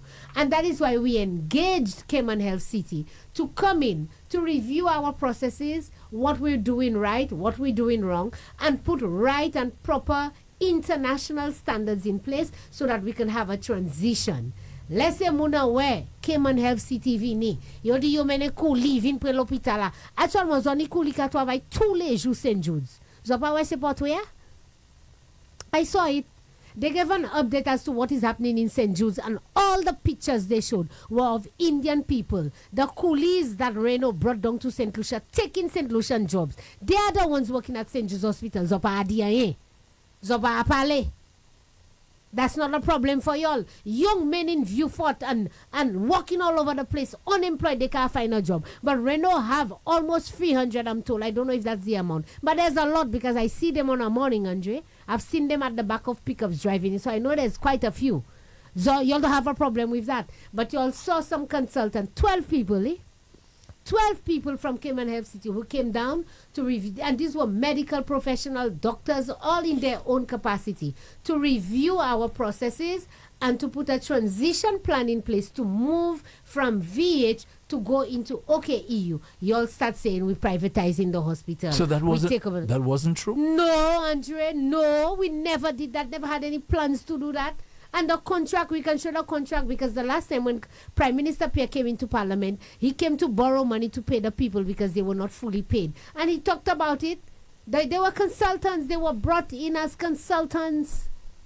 Never any plans to give the people the hospital. It was to help us to transition from VH to OKEU, putting in proper processes and procedures in place. And the people did the job, just so you know. If the board of OKEU had followed these things that the people put in place today, Mel Clark would not have had to write that letter that she wrote.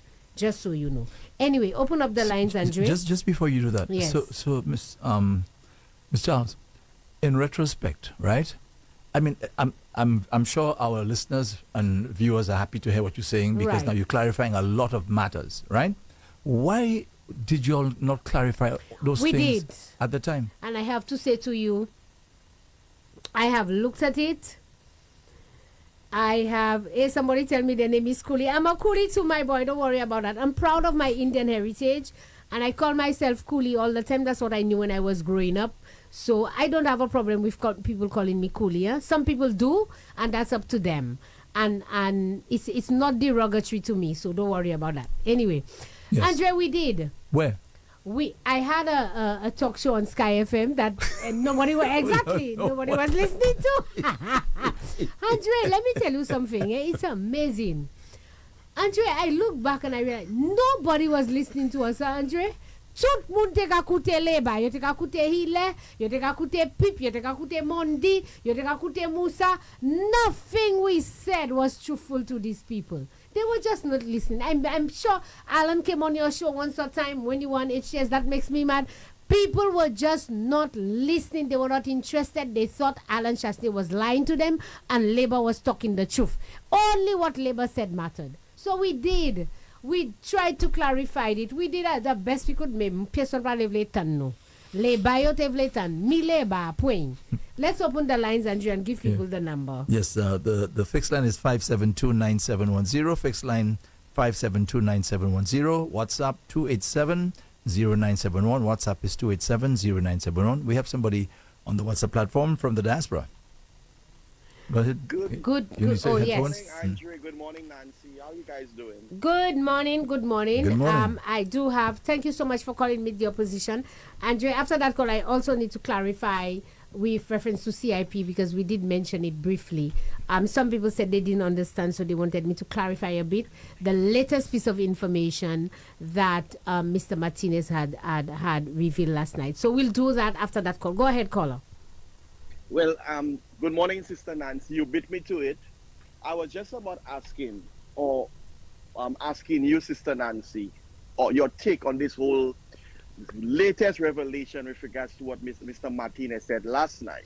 Well, let me explain it first before you go further, caller, and then we can have a discuss. So, in all the information that we've been Should given, he call back? No. He can hold on, and then we'll have a little discussion because he said that he wanted me to explain. So let me explain to you just very briefly as much as I can. In a nutshell, what Mr. Martinez said last night was that the Prime Minister, through the lawyers, so I want you all to understand that, Saint Lucia. Philip JPS said that he has nothing to do with this. This is Ernest Hilaire, and remember in the interview he said Ernest Hilaire is a big man, McLeod is a big man. If they do something wrong, they'll pay for it, etc. I also want you to understand that Martinez was very clear that he's not suing Saint Lucia. He has not mentioned the government of Saint Lucia in any way, shape, or form. He is suing the people that are responsible for perpetuating the alleged corruption. And these two people so far would be Ernest Hilaire and McLeod Emmanuel. All right? So he's put them in by name, not Saint Lucia, and say, I'm suing the state of Saint Lucia. And it's the same thing for St. Kitts. So what we found out last night is that McLeod Emmanuel has a lawyer representing him. And I have to be careful what I say. McLeod Emmanuel has a lawyer representing him, and it seems to be the same lawyer who's representing the individuals in St. Kitts. The question we want to ask is, who is paying for that lawyer? Is it McLeod Emmanuel out of his own pocket because the suit is against him directly? Is it the CIP office who's paying on his behalf? Or is it the government of St. Lucia? That's question number one. But to add to that, what Mr. Martinez said, and again, this is what he says, we cannot verify until we see documents, but we saw some documents as well. He says that Philip J. Pierre, through the lawyer that is representing McLeod Emmanuel, contacted his lawyers to say, what is it that is going to take for you to make this thing to go away? Can you imagine that, Andre, if that is true? Can you imagine the Prime Minister instructing the lawyers for McLeod Emmanuel to ask Philip Martinez's lawyers, hey, you see this thing? I want this thing to go away. How much is going to cost, what it's going to take? But that's what Mr. Martinez said. Okay. But let me tell you the evidence that shows something transpired. He said he's not at liberty to show that letter yet because he got it via letter through his lawyers. But he responded. Through his lawyers, of course, his lawyers responding. So when I say he responded, just know it's his lawyers. He said his lawyers responded and say, okay, no problem. I want $9 million to make this go away. And then the lawyers are responding back and saying, well, we think that's too much money, etc., etc., etc. So Martinez now showed a letter that he wrote back and said, listen, I didn't initiate this thing. You were the ones who initiated and said to me how much it's going to take to go away. And I tell you $9 million, and now you're telling me it's too expensive, it's this, it's that, etc. And he showed the letter that he responded to Philip JP's lawyer. So, I mean, unless if it's a fake, and I don't think the gentleman will come on television all over the world to show a fake email, but he showed the email that he responded. So I am saying the Prime Minister is putting up a front, standing up in a press conference to say, I have nothing to do with that. If they do anything, it's on their own. But yet still, if it is true, you are instructing the lawyers representing McLeod to ask Martinez how much will it take to go away. Why you want to make it go away, Andre? Why? If it is true. Let them pay for their sins. That's not what you said? Anyway, caller, I thought I should explain that. Go ahead. Good explanation, Sister Nancy, but I want to add on to what you just said. The Labour Party and its operatives always refer to Mr. Martinez as a fraudster.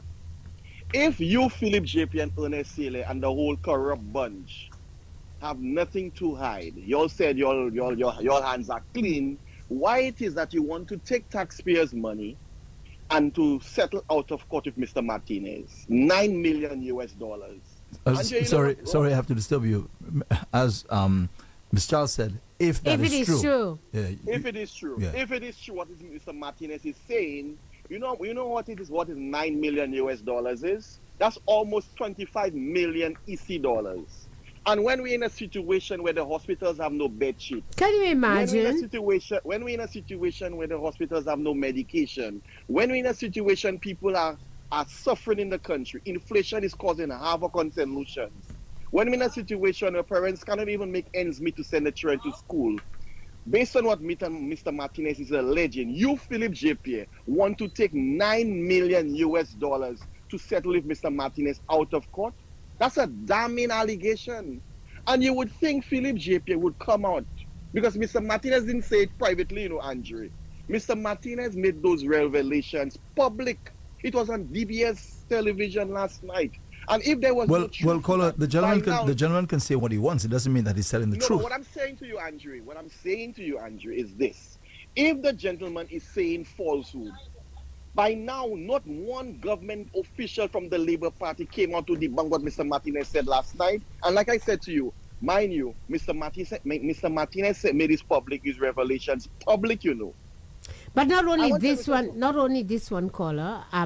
I mean, what the government has been doing, and the Prime Minister and Hile has been doing, is you see they use this strategy or this tactic when they ask them the question about it, that they're not going to respond, but they say something else and they try to distract and everything else and not responding to the issue at hand. It's a simple yes or no.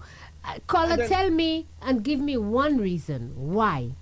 If Martinez is suing Ernest Hile and suing McCloud Emmanuel in their own capacity, give me one reason why the government of Saint Lucia, because that's what Philip JP said. Philip JP said they are big men, they're big women.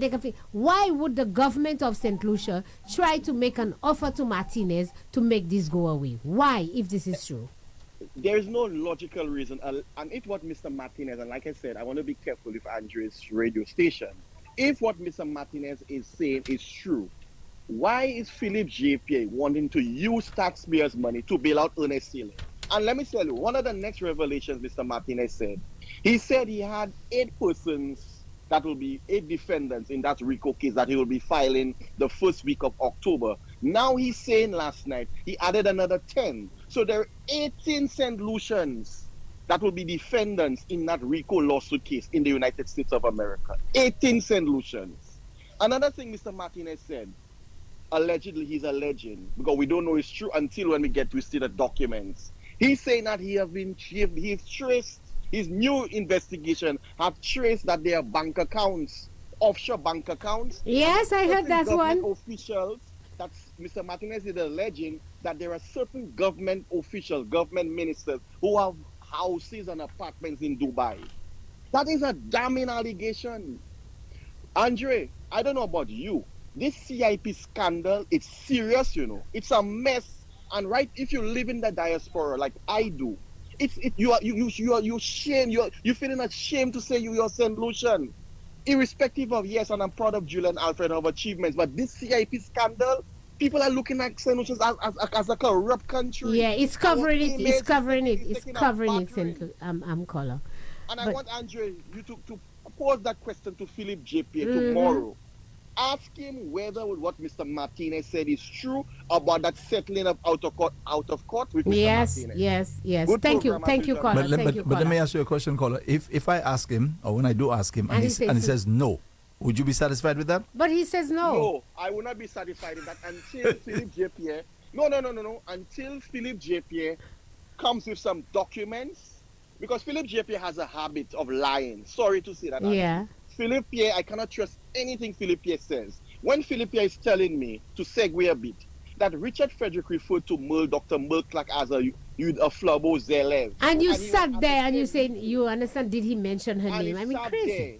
And then you come back and say you did not hear, or he came back and say he did not, he Richard Frederick didn't refer to Dr. Mulclack, and Philip J. Pierre was right there at the Labour Party function, and he heard when Richard Frederick referred to Dr. Mulclack as a UWP zealot. So I cannot trust anything Philip J. Pierre says, Andre. Agreed, Sorry. caller. Thank you, caller. But Andre, that the problem that we now facing. Yes, you can take the call. The problem we're now facing. And I also want to clarify, because somebody did say, I was listening to Ian, but I just want to clarify. If Ian said it, let's say it correctly. Prime Minister never offered to pay Martinez $9 million. Okay, and I did make that when I gave my explanation. I said that Mr. Martinez indicated that through the lawyers representing McLeod Emmanuel, and that's a question we were asking, who is paying the lawyer? Is it the Prime Minister of Saint Lucia, meaning the government of Saint Lucia, the CIP office, or is it McLeod? And that's a second question to ask, Andre, because we know for a fact, even Ernest Hill has said that they have engaged lawyers to represent them. Ask the Prime Minister for me tomorrow. The lawyers who are representing Ernest Hill and McLeod Emmanuel, who is paying those lawyers? Are they being paid by McLeod Emmanuel in his personal capacity, or is it CIP or the government of St. Lucia? And if it is, then maybe we can understand why the Prime Minister, if it is true, would engage those lawyers to say, make Martinez an offer to make this thing go away. Tell Martinez how much it's going to cost to make it go away. And Martinez says, well, give me $9 million US. You understand? So I don't know why the Prime Minister would do that if that is the case. Why would you interfere in that? Why you want to make it go away? Allegedly, you know. Anyway, we have another call. I'm curious. Why can't you call tomorrow? Oh, I will. I will be listening. But I'm giving you questions just in case they block me, Andrea, and I can't get the line. I won't block you. That's Caller, good morning. Thank you for calling with the opposition. Hello? Hi, good morning.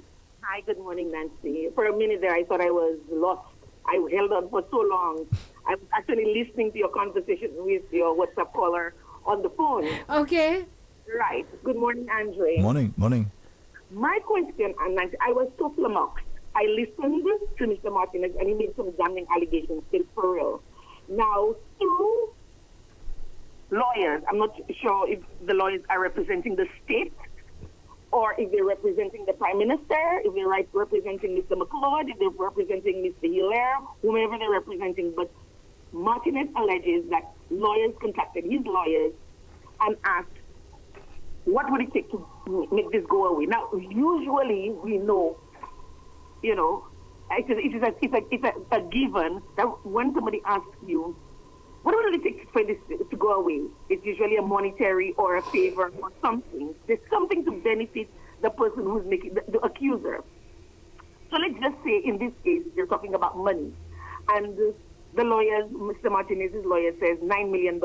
And the alleged lawyers for the Prime Minister or the state or the actors who are defending themselves is contemplating the $9 million and saying, okay, maybe $90 million is too much. Maybe they have another figure, a lower figure in their head, because $9 million is a lot of money. That's like 25 million TC dollars. Well, Laura, let me correct you there. $9 million is not a lot of money when you calculate, and if we are accurate, when you calculate the fees that the lawyers, and I'm not talking about CIP office, the lawyers, when you calculate the fees, if the numbers of the 6,000 passport times the fees that they make per file or per passport or per family, the fees that they make, it pales in comparison to that $9 million, These people have made over 20-something million US in fees alone, and one individual. So that's not a lot of money. And why is that individual not representing them anyway? He's the one making all the money. Nancy, listen. It is not a lot of money relative to the amount of money that is alleged to have been misused or $1.4 billion missing. We're talking about 9 million versus $1 billion, of course. Mm-hmm. But I don't have a $9 million. And the country has always, the Prime Minister is always saying how dire things are.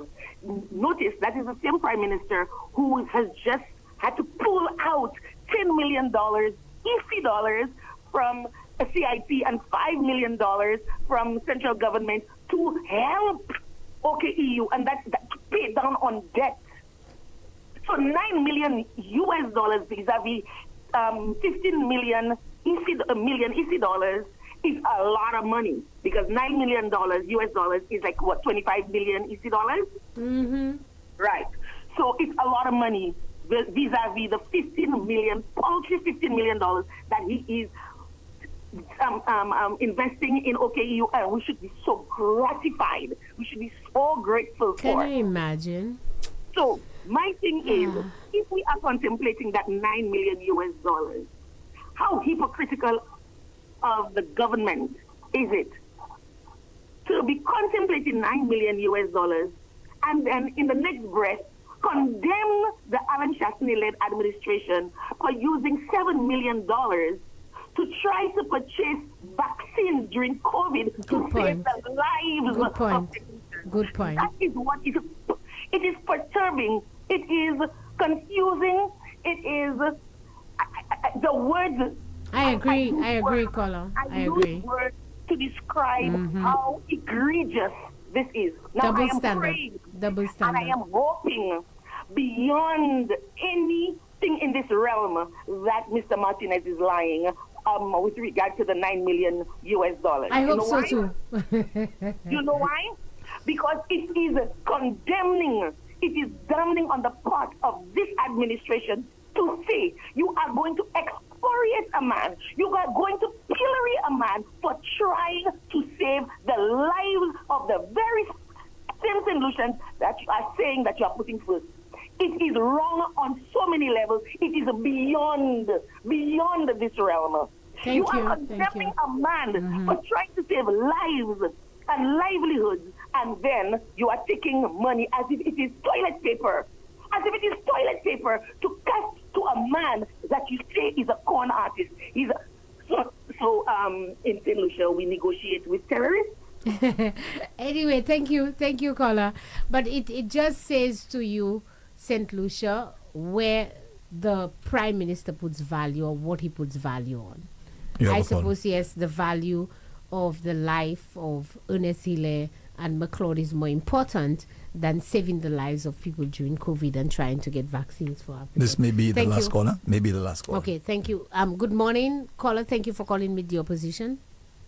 Good morning, Nancy. Good morning, Andre. And good morning to all your listeners. Good morning, caller. Let me just appeal to you. Time is running out. If you can be very brief and to the point. Okay, I'm going to try and be brief, but I've been trying to. It's my 30th attempt to get through to them. Anyway, I see your messages on the live as well, caller. I'm happy that you corrected Ian. Yes. Because it's very important that we get the information clear and straight, which gives less opportunity to this deceitful government to debunk and to create, a smokescreen and to hide away from the real issue.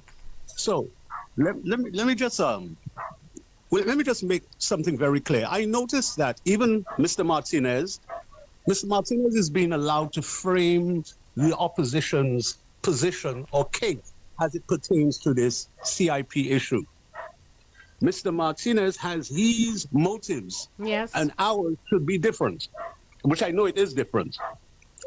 The Prime Minister, Philip J. Pierre, is equally culpable in this matter as the Minister of Investment and the CIP unit. Agreed. Isn't it true that the Minister of Finance is responsible for all government revenues and expenditures? Sorry? Isn't it true that the Minister of Finance is responsible for all He is responsible, and so everybody who has a role to play in that ought to be reporting to him, at least on a monthly or quarterly basis. So there are weekly cabinet meetings, and I'm sure there are reports, at least monthly reports of what's happening at the CIP, how many passports are sold, what's the revenue, we can't say that, caller, because it's 2 years since Ernest Hille has not presented a report on CIP. So chances are he has not presented anything to Philip JP, and Philip JP can't say nothing either. Do you see Philip JP as being able to rule anything that's happening in this government? The man has an excuse for everything. Everybody's in control, not him. Then he has abdicated his responsibility as the Minister of Finance and also the Prime Minister, in which case, not only should he ask for the resignation of the Minister of Investment and the Minister responsible for the CIP, pending a forensic audit of the CIP unit. But he too, as Minister of Finance, should take a back seat and allow somebody else who has some gonads and some testicular fortitude to handle the affairs, the financial affairs of the country, because he cannot be trusted. In one breath, where he removes himself and says that he doesn't know what's going on in CIP, and then he says afterwards, he says that, he cannot comment because the matter is being in court. Is in court, yeah. And then he talks about the bombshell. And what we must also not allow Philip JPA to do, just imagine a scenario as I close quickly. If Philip JPA knew all along what was happening, but didn't know the exact gravity of the situation, first, he placed someone, his own man, in the CIP as the CEO, to be his eyes and ears, because he doesn't really trust Ernest Hilaire. Okay? And remember, caller, we can justify that because we know the relationship between Philip JPA and the gentleman. I think Philip JPA is the godfather to the gentleman's twins. They are very close. He's from his constituency, etc. And Martinez said in his interview that the primary purpose of McLeod Emmanuel coming up to DC to see him was to say 4 times that the Prime Minister is not involved in what is happening in CIP. It's the chairman, it's not the Prime Minister. So they're defending each other. Trust me, they are. For the sake, I like to discuss this issue and remove Martinez from it. And the reason why... Caller, make it quick, it's 11 o'clock. We have to wrap it up, please. Hello? Okay. I think he hung up. Hello? So we'll have to end it. Andre. So, just before you play the closing song, let me just say to Saint Lucia, we have a lot to talk about Saint Lucia. But next week we will continue along that lines. I am very, very pleased that Andre, I was able to clarify a lot of the lies being perpetuated by the Labour Party with some of those long-standing issues that people continue to see. And again, Saint Lucia, I say to you that this is what I'm here. And we're hearing that this weekend that we're going to have a protest march. I have never heard that in my life. I've never heard that a government in power takes to the street to protest, to say to people that they support the government. Because that's what a march is. A march is always about a protest, about something that you're not pleased with, etc. and so forth, and you bring the action to the fore. So I am saying to St. Lucia, this is just a fallacy. And Philip JPA, if you, as you said in your interview, that your protest march is to show the people of St. Lucia, to say that the people of St. Lucia, they agree to your policies and they like your policies, there's only one way to do that, my friend. One way to do that. The ballot box. Call elections if you want to have a perspective as to whether St. Lucians love your policy and have benefited from it and they are in favor of it. Call elections, they'll vote you again. They will kick UWP out just the same way. But there are too many issues, Andre, for people to go to the streets and to say that they are unhappy. Too many. They take to the streets about the state of healthcare in this country. Take to the streets about the poor roads condition in this country. Take to the streets about the lack of accountability, our missing CIP money. Take to the streets about the lies being perpetuated by this government. Take to the streets about the high cost of living. Take to the street about the lies about the 2.5% levy. Can you believe, Andre? The Prime Minister said we're collecting the levy for health and security. And this week makes an announcement that he's going to take $10 million from CIP. I don't understand that. For OKEU. But where's the money for the 2.5% levy? Why don't you take it from the government's coffers? Why is it coming from CIP? When I tell you them people lying, Andre, you don't believe me? You'll see. Take to the streets for that, St. Lucia. Take to the streets for the 53 people so far that has been murdered in this country.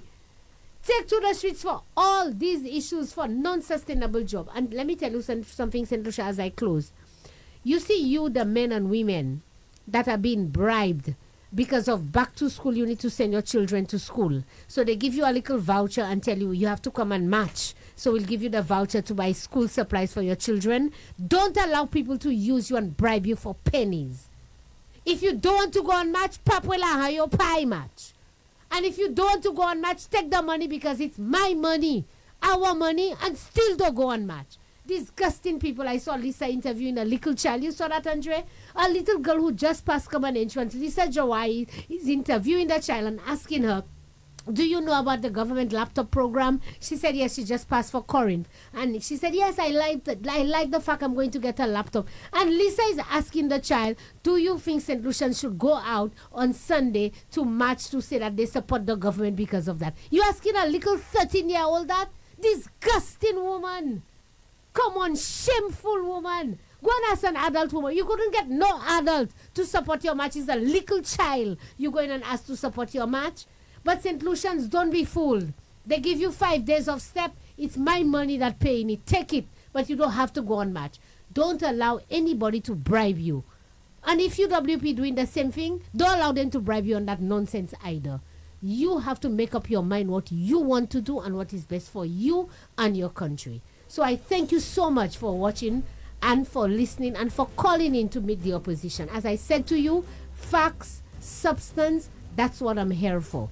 I want you to make decisions based on facts and on your own merit. Do not allow politicians to fool you. Thank you very much. Have a wonderful weekend, and I hope and pray that everybody will be safe, and I pray for the safety and security of our country. This has been another edition of Meet the Opposition. We'll see you again next week. Thank you. Bye. Thank you, Nancy Charles, the host of Meet the Opposition, heard on Rev Up St. Lucia every Thursday from 9 a.m. to 11 a.m. So listen next week, same time, same station, for another Meet the Opposition. Well, this is the end of my stint here at Rev Up for today. Thanks for listening. Join me tomorrow morning, God willing, same time from 5 o'clock for Wake Up and Live. Tony Paul is coming on next. He'll be with you until 3 this afternoon. From 3 o'clock, Zen the DJ. Have yourself a nice day.